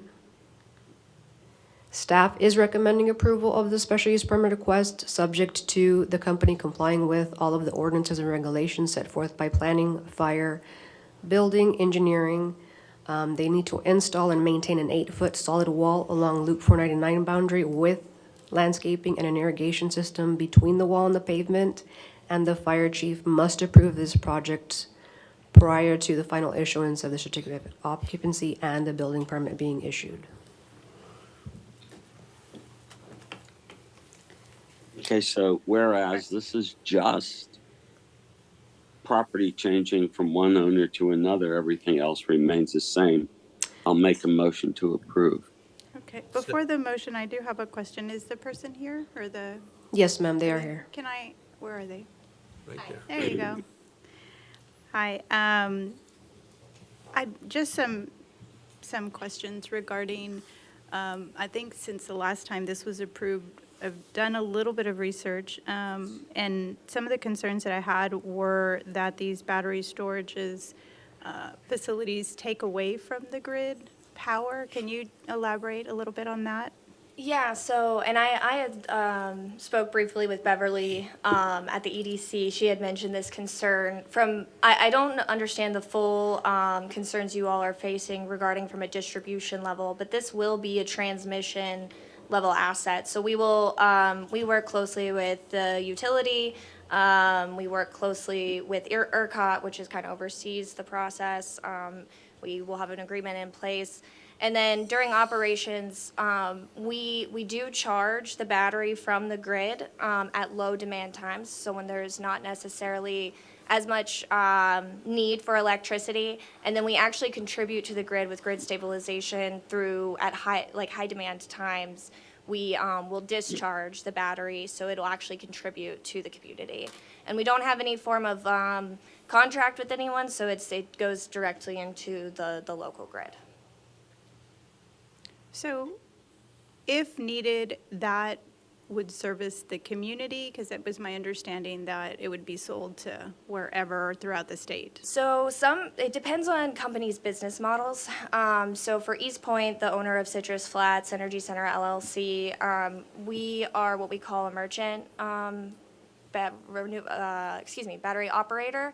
And so what that means is that, yeah, we're contributing directly to the grid. We do not contract through, like, so a lot of times you hear power purchase agreements or build on transfer or other kinds of mechanisms, but we are not doing that in this instance. So it goes back to the community? So it goes back, yes. And it's a little complicated with like ERCOT and how they like distribute, but yes, it is immediately back into the local grid. Okay, thank you. So thank you for that. Was there any other questions? No. We have a motion. And a second. By Mike and a second from Morales. All those in favor say aye. Aye. Aye. Opposed? Motion carries. Thank you all. Thank you. Item 10D, consideration and possible action to adopt an ordinance on first reading amending the previously approved Plan Development District site plan to allow for 28-foot wide streets with 30 feet of right-of-way for 90 townhome lots and 1 commercial lot development on a property bearing a legal description of 12.537 acres of land out of portion of lots 1, 2, 7, and all of Lot 8, Block 146, San Benito Land and Water Company subdivision located on the northwest corner of Hain Drive and Farm Road 509, applicant Meldon and Hunt, Planning and Development. An ordinance amending the Code of Ordinances of the City of Harlingen, amending the Plan Development PD Site Plan to allow for 28-foot wide streets with 30 feet right-of-way for 90 townhome lots and 1 commercial lot development on a property bearing a legal description of 12.537 acres out of land out of a portion of lots 127 and all of Lot 8, Block 146, San Benito Land and Water Company subdivision located on the northwest corner of Hain Drive and FM 509, providing for publication and ordaining other matters related to the foregoing. Good evening, Mayor and Commissioners. This is an amendment to a previously approved plan development. When this plan development first came in back in 2021, it was part of the Paso Real Coves to the north. The developer decided to go a different route for these, which is more of a townhome concept. It is going to be a private gated subdivision, 90 lots, 28 feet paved roads, 30 feet of right-of-way. Here is the original site plan back in 21 that was submitted, and here is the new one. So because the roads are a little bit narrower, the subdivision is private, the entire roads will be fire lanes, so there will be no parking allowed on the streets in this subdivision. So the developer is proposing townhomes, and then this one right here will be a commercial lot for future commercial development. The new proposed site plan will allow for 90 townhome lots, 1 commercial lot, and a lot designated for a common area, which is the green space that you see here. Here is a similar subdivision in McAllen that is very successful. This would be one of the first kind for Harlingen, something a little more modern, a little new. Surrounding properties are zone plan development district for single-family residential use to the north, office district and general retail to the south, and plan development district to the west. East of FM 509 is outside city limits. Here is a view of the property from Hain Drive and a view on East FM 509. Here's an aerial view. This over here is already filled with homes. We're actually on the 3rd phase of Paso Real Coves, and this will be an extension. The future land use plan shows this area as low-density residential. The proposed amendment of the plan development is in line with the future land use plan. It's still considered low-density residential. So here's an example of a residence in Harlingen.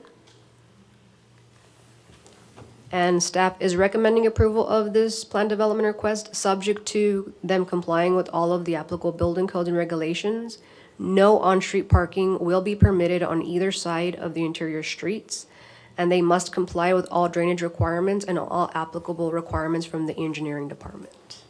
So given the recent flooding we've just had, this will be something that we will be focusing on during the subdivision phase. Yes, the mesmerized questions once again. So speaking of flooding, I don't see any space for water retention. And number 2, if these are going to be small roads with no parking, and you said gated, does that mean this property company will own those roads, or will those be public Harlingen roads? No, they will be privately owned and maintained. This particular subdivision will have an HOA maintaining everything within that subdivision. And drainage? Not that it ever rains in Harlingen. So currently, this property is under the subdivision review. That is something that we are looking at. The subdivision, once approved, will come before you for approval, and we will get with engineering prior to make sure that it complies with all of our requirements.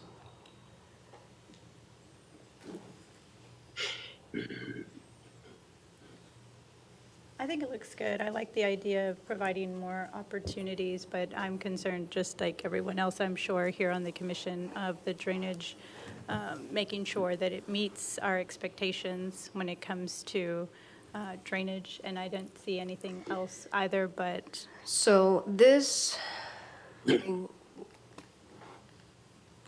ties into the drainage for these three phases. It's all a master drainage plan.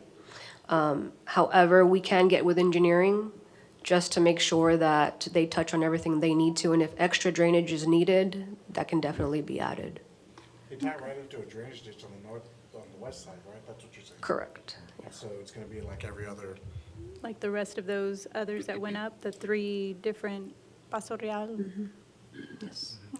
and are they gonna be, eventually, they're gonna have to add, if they're gonna tie in to Commissioner Mesmer's point, into that drainage ditch, they're gonna have to expand it, because that's a part of our Correct. ordinance, right? Correct. Which will then improve drainage in that area. And they have a whole Oaxaca system in this area as well, They right? do. So the first 3 phases of Paso Real actually has a lot of common areas and green spaces. And you recommend it, so? I do. It's something different for the city. They also have a huge a retention pond on Paso Real Coast Yes, they do. off of East Churchill Hills. That's coming back to us anyways, once they start going into design. So this is the first phase for the planned development. The subdivision still has to come before you because there's park fees that will have to get approved. I make a motion to approve. Second. All those in favor say aye. Aye. Opposed? Motion carries. Item 10E, consideration and possible action to adopt an ordinance on first reading for a rezoning request from residential single-family district to planned development district to allow internal roads to have 50 feet right-of-way and for 64 patio home-style single-family residential lots be less than the required 6,000 square feet for a property bearing a legal description of 9.815 acres out of Lot 17, Cunningham subdivision located on the south side of Primera Road and southbound frontage road of Expressway 77, applicant Melton and Hunt, Planning and Development. An ordinance amending the Code of Ordinances, ordinance number 16-8 of the City of Harlingen to rezone from residential single-family R1 district to planned development PD district to allow internal roads that have a 50 feet right-of-way and for 64 patio home-style single-family residential lots be less than the required 6,000 square feet for a property bearing the legal description of 9.815 acres out of Lot 17, Cunningham subdivision located on the south side of Primera Road and southbound frontage road of Expressway 77, providing for publication and ordaining other matters related to the foregoing. Good evening, Mayor Commissioners. This is another planned development request by Meldon and Hunt for a property south of Primera Road. Here's a property highlighted. They are proposing to have 50 feet of right-of-way and for 64 patio-style homes. The residential lots would be less than the required 6,000 square feet. Here is the site plan they provided. Property is currently vacant. It has 447.90 feet of frontage along Primera Road and a depth of 954.40 feet. Primera Road is a 4-lane, approximately 47-foot wide paved street with curb and gutter. According to the site plan, 64 lots will be for 1 patio home-style single-family residence on each lot. Setbacks would be 20 feet in the front, 5 feet on the sides, and 10 feet in the rear. Here are the setbacks highlighted as per the plat. Here's a view of the subject property from Primera Road. The properties to the south is zone light industry and the properties to the east are not designated. Surrounding land uses consist of single-family residential use to the north, mobile home residential use to the east, and vacant land to the south and west. Here is an aerial view of the subject property. Here is the mobile home park and vacant land down to the south. That vacant land's gonna be what's turned into the Roosevelt Industrial Park. Yes. That mobile home RV park took a shellacking in the flooding. That area is gonna flood. And If you remember, Oscar, when we drove, that area, the two slides back, that's where we parked. There was cars skewed everywhere. So this area was hit pretty badly by the flood. And given everything that's happened, this is still in the subdivision review phase, but we will be focusing heavily on making sure that new developments don't go down the road that other ones have. Granted, things are inevitable, but as new materials are available for us to read, personally speaking, I try to make it my point to make sure that we're focusing on things like this. The issue with this area is that there's nowhere for that water to go. So I had the owner of the RV park calling me and saying, pump water out, pump it, but there was nowhere to pump it to, right? So, The other thing, there was another, I was looking on here, and it says that 2 of the lots are going to be designated for detention, right? And that they're going to be privately owned and maintained. And so the concern, I think, is, Oscar and I were looking at some subdivisions that said the same thing many, many years ago, and they're not maintaining them. So what are we doing as a city to ensure that when they get past this process and they're saying, we're going to maintain them, we're going to create an HOA, and then once the HOA is created, it'll revert to them, they're going to take care of it, it's going to be wonderful, and we won't have any issues because we're going to be on top of it. What are we doing to ensure that that is the case? Because I guess there's this little balance, right? Because it's private, but at the same time, we don't want developers just writing that down and not actually doing it. So in the past, their previous administration in the department has given the option of it can either be privately owned or maintained, or the city will own and maintain it. We want to try to get away from the city will own and maintain it. However, we do see the plat notes. It'll be owned by the developer, it'll be maintained by the HOA. There are some subdivisions that have an HOA and that plat note is there, but their HOA has not formed yet. So in those instances, as far as planning is concerned, we can only get involved to a certain degree. Code can send letters to the property owners, to the developers. Make sure you're maintaining your property, make sure you're mowing your detention, keeping up with it. Other than that, on our end, there isn't very much we can do. We were dealing with something last week. One of the ponds south of Palm Valley was empty. We kept getting complaints about it, All we can do as far as code goes is send notices to these property owners, make sure you're maintaining your properties. We cannot go into private property. But when they flood, who were the ones making sure that they're getting the water out of their subdivisions? I'm wondering, and then just an idea, I know that for sidewalks, right, we have an escrow account to make sure that they're going to. It's a good idea. That's a good, I know where you're going, that's a good To idea. make sure that they actually build the sidewalk. And sometimes with a sidewalk, it seems like, yes, that's great and wonderful, and we want to make sure that we're promoting health and wellness, and we have a vision for that. I know we recently kind of reduced the amount of time to hold it, but We if did. things don't, and we 10%. want to be developer-friendly, but at the same time, I think drainage is much more important, and we're seeing that more and more, that these issues are actually the direct result of flooding in at least some areas that we have assessed since the flood. So, We'd have to, right now, we can't really do anything. We'd have to change the ordinance to give us authority to either, one, have the HOA created before they actually start selling any of the lots, or two, require an escrow that would be sufficient for us to hire an attorney to create the HOA for them if they don't do it. But I need to get with Mark to figure out how we legally do that. Gabe, would you prefer that we table this until you and Mark and whoever work out the fine points? honestly, I don't even know if they have one, if it's going to make a difference. I don't know. I don't. I'm not comfortable. I don't know how the rest of the commission feel. I love the idea, the patio homes. I'm not opposed to the smaller square feet for the properties. I know that the legislature right now is looking at trying to take that right away from cities, period, and to make it where there can be more homes, because more homes are needed. The real issue for me is that this is just coming at a time where that area just really got hit. So I don't know. So instead of 2 lots, what about 3 lots or 4 lots for retention bonds? What we can do is, if you would like to table the item, Yes, sir. We love your idea. It's just, we're also looking out for the people that could potentially live in those homes, and we want to make sure that we're being responsible, so that way, you know, they're not sitting in a situation where they buy these homes and then they're flooded. Completely understand. Marlon Garza with Meldon and Hunt, project manager.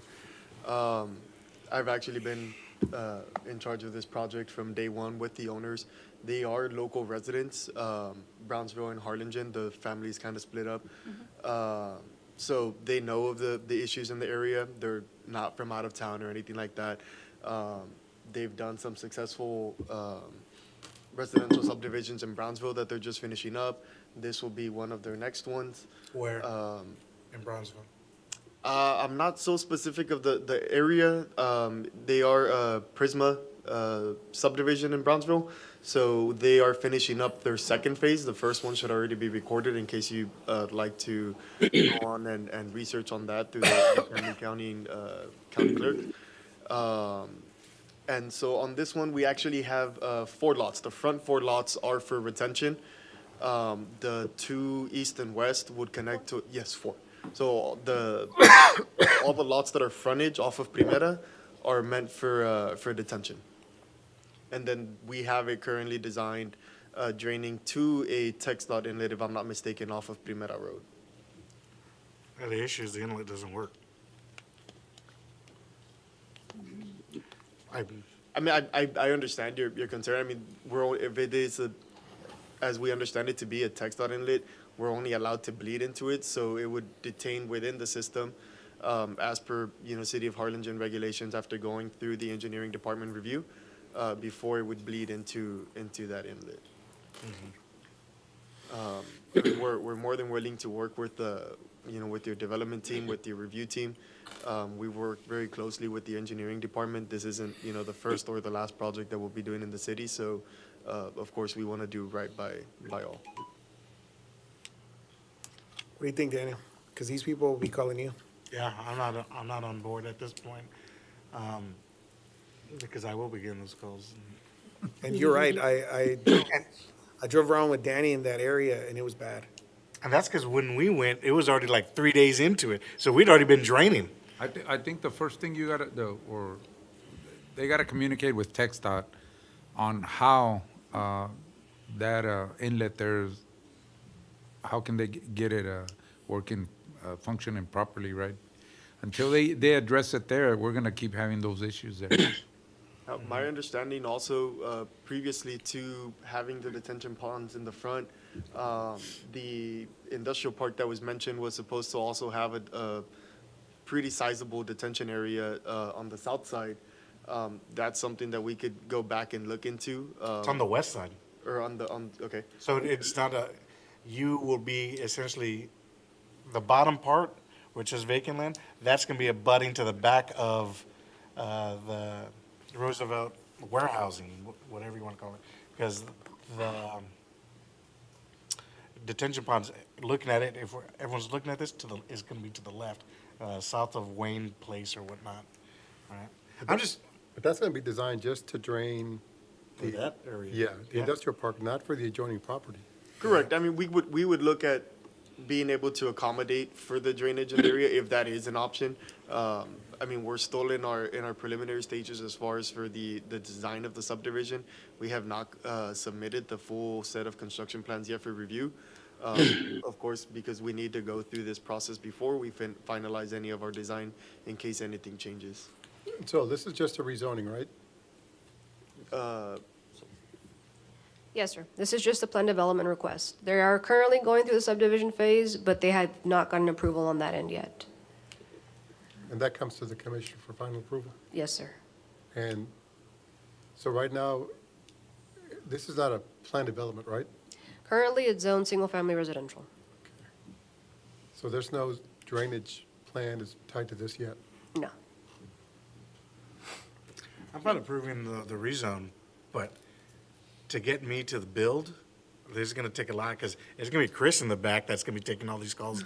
Because when I get the call, Chris is getting the call. That's the next person that's going to get it, and Oscar's going to get it. So you can approve it with additional conditions if you feel you need to. What conditions do you think, hearing what we're thinking? I mean, what we can do as staff on the subdivision end is meet with Luis and his team and figure out what is the most effective way to handle this subdivision as far as drainage is concerned, given what just happened. This area does flood very, very bad. So I do understand the concerns, and as staff, we will look at that. I don't want to speak for Luis, he's not here. I am not an engineer. But we can definitely speak with him and figure out if what they have is okay, or if they're gonna need additional detention or some other form to better drain this area. So what about this issue that we're having, that developers are saying that if they're going to be maintained, and then that there's going to be an HOA? Is that what's supposed to happen here? An HOA forms, and then they will maintain it? Correct. I know Meldon and Hunt is pretty good about their HOAs. Now, that's not always the case with other people. We have dealt with one particular subdivision that their HOA isn't formed yet. So they come to the city wanting us to do things. As long as they meet our ordinance, we don't go into deed restrictions, materials you can build with, things like that.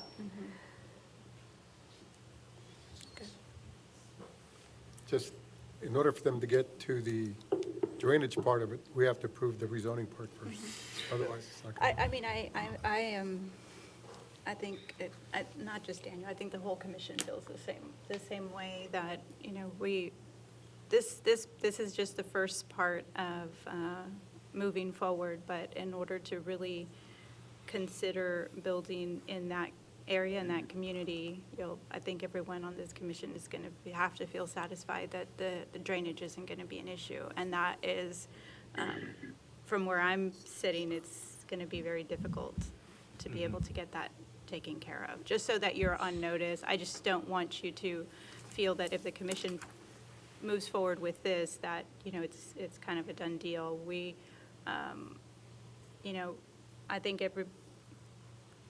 everybody here on the commission has had an opportunity to drive through that area and see the damage that RV park, mobile home park sustained, and we just don't want to see that happening to these potential owners of these homes as well. No, we completely understand, and that Friday morning, or ever since Thursday, our bosses, Ruben, James, Mario, myself, and all of our survey team, since they couldn't really do any surveying, they were all boots on the ground, looking at all of our past, present, and future projects, everywhere from Brownsville to Roma. So we have, if I'm not mistaken, 11 survey crew teams, and all 11 with multiple men were out in the field, drone footage, water surface elevation. So we do our due diligence by the time we finalize the design, that we can feel confident in that it won't be a problem. I mean, like mentioned by, you know, the same council before, though, last week's or the previous week's rains, it's, you know, it's not really something you can design for on every single development or every project. Your engineering department will find it the same way. It exceeded 100-year, 500-year flood, if I'm not mistaken. So it's very difficult to design for a storm of that magnitude. You know, we try our best to, of course. We don't want damage to any of our, you know, future potential lot buyers. But when it's a storm of that magnitude, there's only so much that engineering-wise and infrastructure-wise can do. I think the issue is that intersection for the past 30 years has always flooded whenever you have rain. So whether it's a 500-year storm or like a Sunday rain, that area is going to flood. And so we just want to make sure that your future clients are protected. Of course. I would also ask that Oscar and Chris, you guys work on this as well with them, and work with City Primera to see how we can work with TxDOT to alleviate the drainage in that area as well, because it affects Primera's, the city of Primera as well. So I'll make a motion to approve subject to planning. Sol, you add any stipulations you think need to be added to this? Yes, sir. Okay. Second. All those in favor say aye. Aye. Aye. Motion carries. Thank you. Item 10F, consideration and possible action to adopt an ordinance on first reading for the voluntary annexation of 3.22 acres of land out of Block 164 San Benito Land and Water Company subdivision located along the south side of Farm Road 675, approximately 2,890.84 feet southeast of Farm Road 509, applicant Emiliano Russo. An ordinance extending the corporate limits of the city of Harlingen by annexing for full purpose a 3.22 acre tract of land out of Block 164, San Benito Land and Water Company subdivision located along the north side of FM 106, approximately 1,295 feet east of FM 509, binding the land to all of the acts, ordinances, resolution, and regulations of the city, approving an annexation services agreement, providing for severability, and providing an effective date. Is there a motion? Motion approved. Second. All those in favor say aye. Aye. Opposed? Motion carries. Item 10G, consideration and possible action to adopt an ordinance on first reading amending the adoption of the 2024 International Codes and the 2023 National Electrical Codes. Applicant, City of Harlingen, Planning and Development. An ordinance repealing ordinance 2020-21 of the City of Harlingen and adopting the 2024 edition of the International Codes by the International Code Council, Inc., to include the International Building Code, International Residential Code for 1 and 2 family dwellings, International Fire Code, International Wildland Urban Interface Code, International Energy Conservation Code, International Mechanical Code, International Plumbing Code, International Fuel Gas Code, International Private Sewage Disposal Code, International Existing Building Code, International Swimming Pool and Spa Code, International Property Maintenance Code, ICC Performance Code for Buildings and Facilities, International Green Construction Code, and adopting the National Fire Protection Association, NFPA 101 Life Safety Code, including the annex chapters, and adopting the 2023 edition of the National Electric Code, NFPA 70, including the annex chapters, and repealing all city ordinances in conflict herewith, and ordaining other matters related to the foregoing. So, on this, Gabe, I remember when we had meeting with staff and developers, we told them that we were going to have another meeting and we were going to go over this, kind of flush everything out and give an opportunity to speak, and we haven't done that. We actually did. We had- did. We A had a follow-up? meeting. We had a meeting in March with the developers. We're scheduling another meeting. This is coming back to you because the wrong code set was repealed last year. So now we're repealing the correct code set. But we do have another meeting scheduled. Effectively, these codes go into effect May 6th of this year, but we can always push that back. We do have a new building official on board. He has already gotten his certified building official license. Very knowledgeable individual. He has had one meeting. He is researching and preparing himself to have another meeting with these individuals. That way he can answer any questions they may have, concerns, and everybody can be prepared to go. I would prefer that we do that. If there's no rush, if we can push it and. We can move the date back yeah. if you want. Yeah, We can do it now. Okay. You just- So, You want to do it at the end of the, start the next fiscal year in October? we can do that. Would you feel comfortable, Sol, because you're there in the department, what do you think everyone will be? So, I think our building official is the one spearheading this, but our inspectors also need to familiarize themselves with the new codes, as well as our deputy. That way they can, when they're out in the field doing these inspections, they know what they're looking for. ICC is backlogged with their books. We did get one set in, we still have some supplemental materials coming in. So moving it to October would be perfect. And we did repeal the correct code set this time. I just want us to be ready. The Yeah. last thing we need is for our staff not to be ready to enforce this, and then also the concerns. I think we just, fully transparent with everyone that this is going to impact, and if there's no rush, then I think we do it more responsibly. And I'm glad that you're on board. Yes. All right. Alrighty, yes, we can move it back. Okay. So motion to approve, subject to postponing the implementation till October. October 1st. October 1st, 2025. Second. All those in favor say aye. Aye. Opposed? Motion carries. Item 10H, consideration and possible action to adopt an ordinance on first reading, amending the City of Harlingen Code of Ordinances, Chapter 103, Buildings and Building Regulations, Article 1, in general authorization the waiver of city building permit fees for residences and businesses affected by the recent storm flooding. Applicant, City of Harlingen Planning and Development. An ordinance amending the City of Harlingen Code of Ordinances, Chapter 103, Buildings and Building Regulations, Article 1 in general, authorizing the waiver of city building permit fees for residences and businesses affected by the recent storm, flooding, providing for publication, and ordaining other matters related to the foregoing. Can we pull up the ordinance on the screen?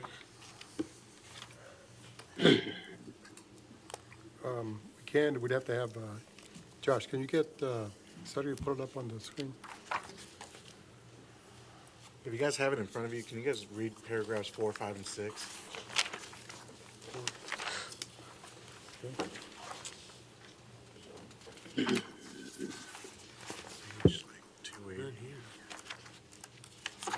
Is there something in particular, Commissioner, that? Yeah, this doesn't track, the ordinance doesn't seem to track with its intent. Oh. Right? And I don't know if maybe we just copied from a different ordinance. No, well, Because if you read if you read the title, it says, okay, waiving permit fees, right? But then I don't see where it talks about waiving permit fees in a flood For or this. anything of that nature, right? And so it's not tracking, one. Two, the big picture question, under what authority did the city, I know we waived permitting fees, we put it on social media that we did it. Under what authority did we do such? I asked staff to do that.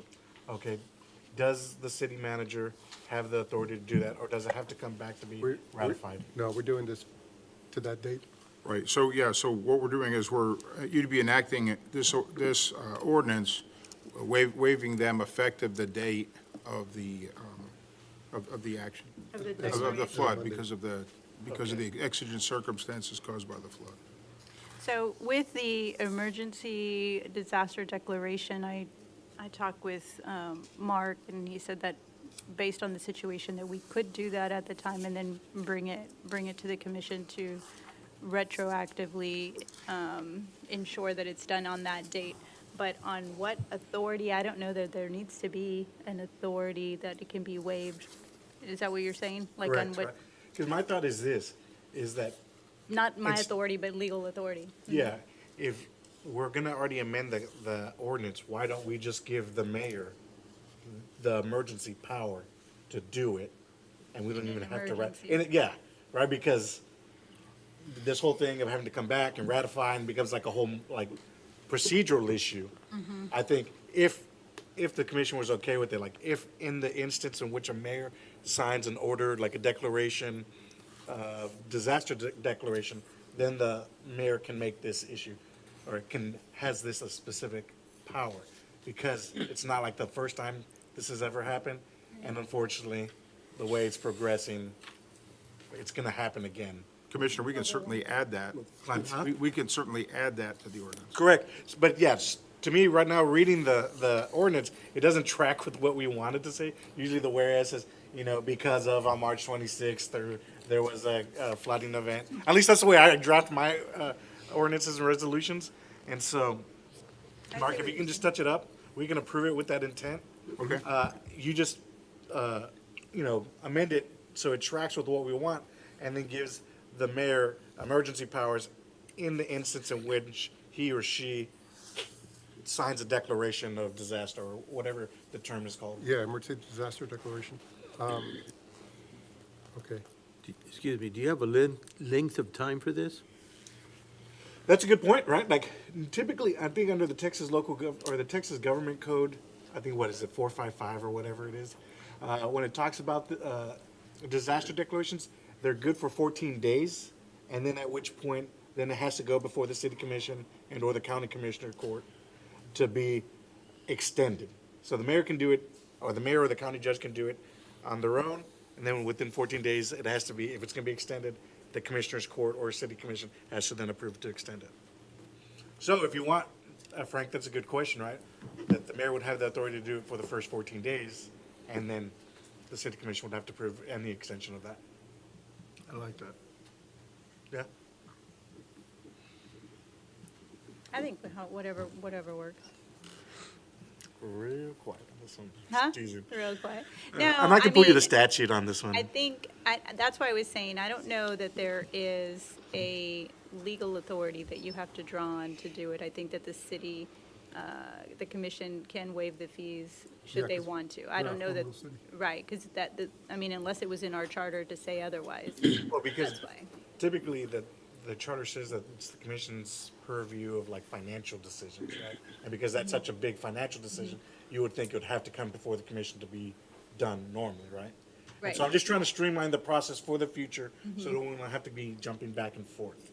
So I guess what I'm saying is, without the ordinance, we could still do it in a disaster, because that's exactly what we did, is, we sought counsel from legal. Legal said, yes, you can do it because we are in a State of state of emergency. emergency, and because of that, you have the authority to do it. So then we did it, so. Correct. There's no yeah, there's so no I don't know legal that we issue need an doing ordinance it, saying that but you I need to think do it would be helpful to have a procedure for the future. Right, that's what I'm saying. So but I know if we're trying to, I just want to confirm those are the steps that we took. Correct. But if it is in fact, like Daniel says, that there is a legal authority that says that we have to follow, now, we've already done this, but as a city, there is a section where we have the authority to waive the fees. That's what you're asking, right? Correct. So is there? I mean, the city always has the power to waive the fees, but what you'd be doing here is clarifying the procedure and giving the mayor the power to unilaterally do it for 14 days after the declaration of a state of emergency, and then if it was more than 14 days, you go to the commission. You'd simply be documenting a procedure by Right. which you could do it. I understand that, but what I'm saying, the question I'm asking is that if there is a legal avenue to do that, like, is there anything controlling whether we can or we cannot? Just the inherent power of the city commission under the charter. Which is what I understand, but that's not what I'm getting from Daniel. Well, you'd have to have the ordinance that creates the fee and what it is, or I you think have one he's talking already. about the state of Texas, I don't think there's, I think. right? Is that what you're saying, that there is some legal, that cities can or cannot waive the fees? Yeah, or an ordinance, right? What authority did we do that? Okay, under, got right? it. Locally. Locally we or created- statewide, right? Okay, Well- so, yeah, locally, we didn't have it, but we had the authority because of the situation, but not what you're, I guess what I thought you were saying, or trying to ask or alluding to, that there is something that we needed to do, that under what, I don't know whether what statute or what. Correct. And so that's what they're saying is that there was in the situation, it was done with the thought process that we're going to come back to the city commission Right. and ratify. it. Right. Which means that it could not have been done but for authority by the commission, but the thought process was, at the time, commission will in fact eventually approve this, right? On a prayer, right? No, because we have an ordinance that says you will charge for Correct. for rehab. Right, Correct. we have, right, Yeah. so in So- order to waive that, we had to, Right. I mean, I guess the commission could have said no. Correct, and that's what Yeah. I'm trying to avoid. Right. Is in the future, we just say, mayor can do it Okay. within the disaster declaration for 14 days, then it can be approved. Please don't say no, because I have to write a big check if you do. Yeah, that's what I'm saying. That's what I'm saying. All right. Okay. But Mark, Got you it. understand what I'm Yes, going with? perfectly. And then we'll move forward from there. All right. I'll make a motion to approve, subject to the 14-day language that we discussed with the extension as rightfully brought forth by Commissioner Morales.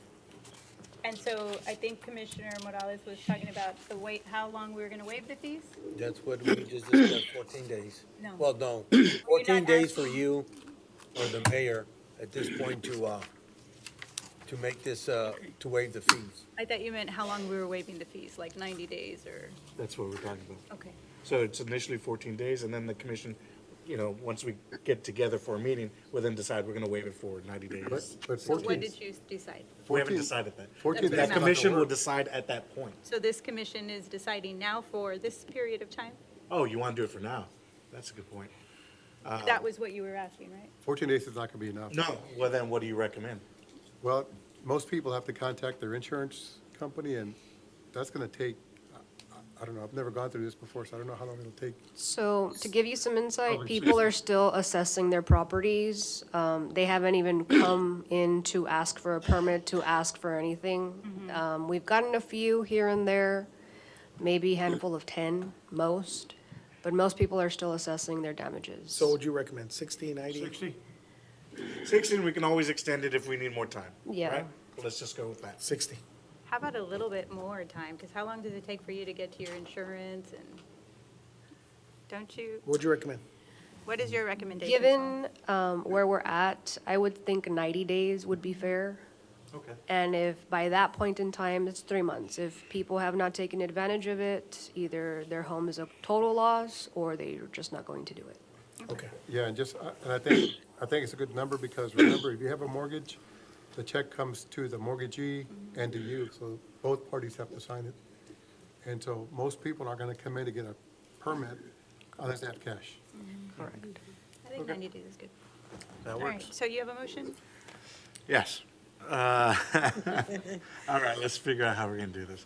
All right, motion to approve the ordinance subject to the changes discussed, namely to give the mayor emergency powers in the instance in which he or she signs a declaration disaster order for 14 days, and which will subsequently be extended by the city commission.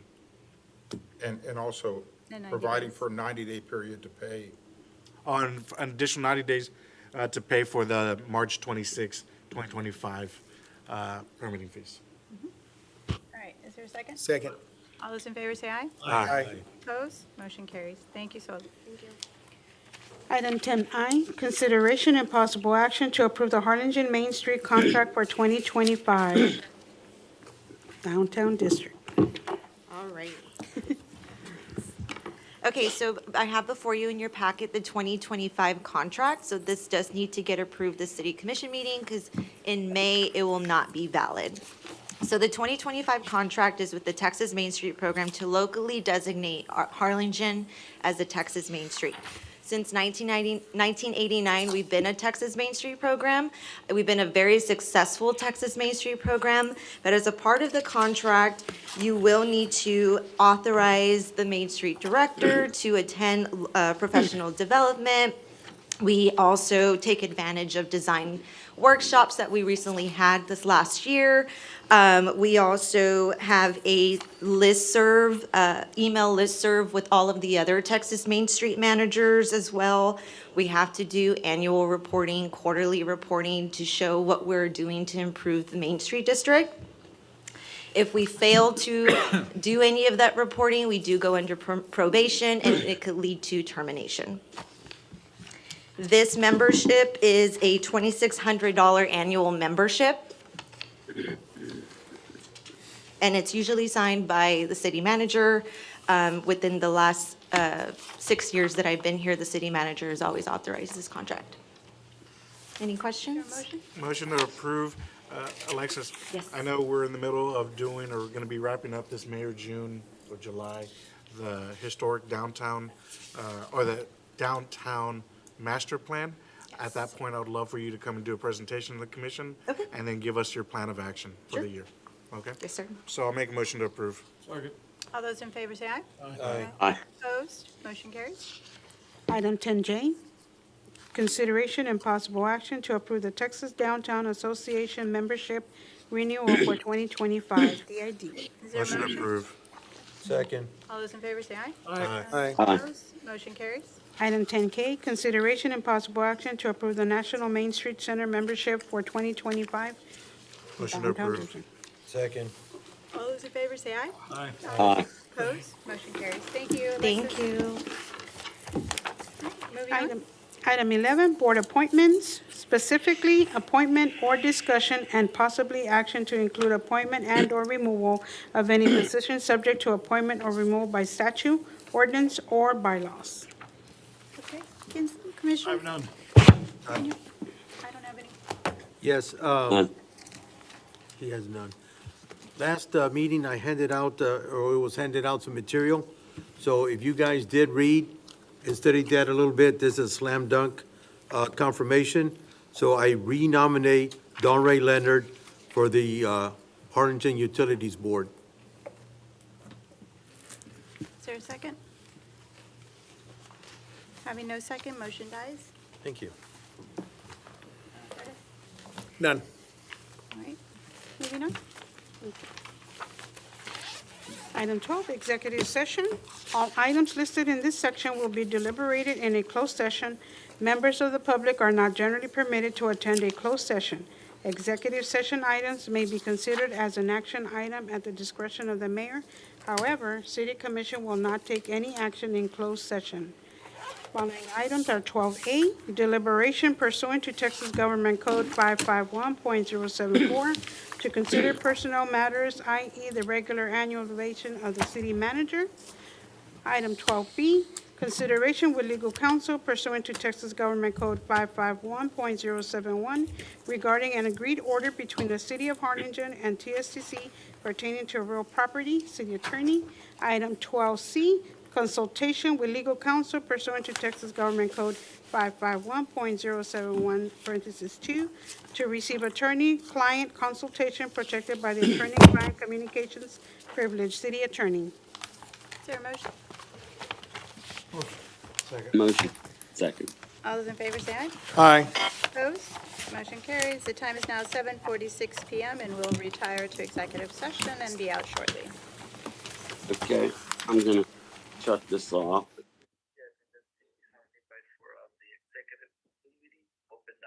Yeah, let me. Okay. Yeah, let me.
The mic. Thank you, sir. Time is now 8:06 PM, and we are back from executive session and back in open session. Melinda?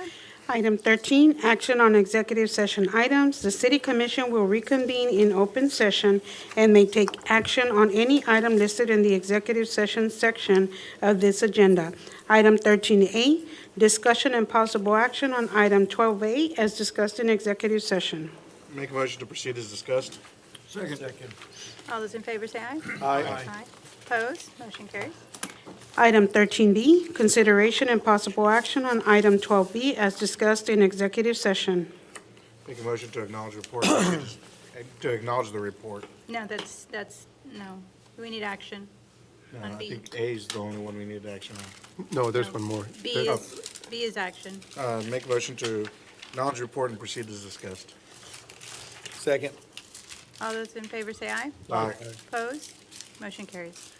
Item 13C, consideration and possible action on item 12C as discussed in executive session. And this one doesn't need any action. All right.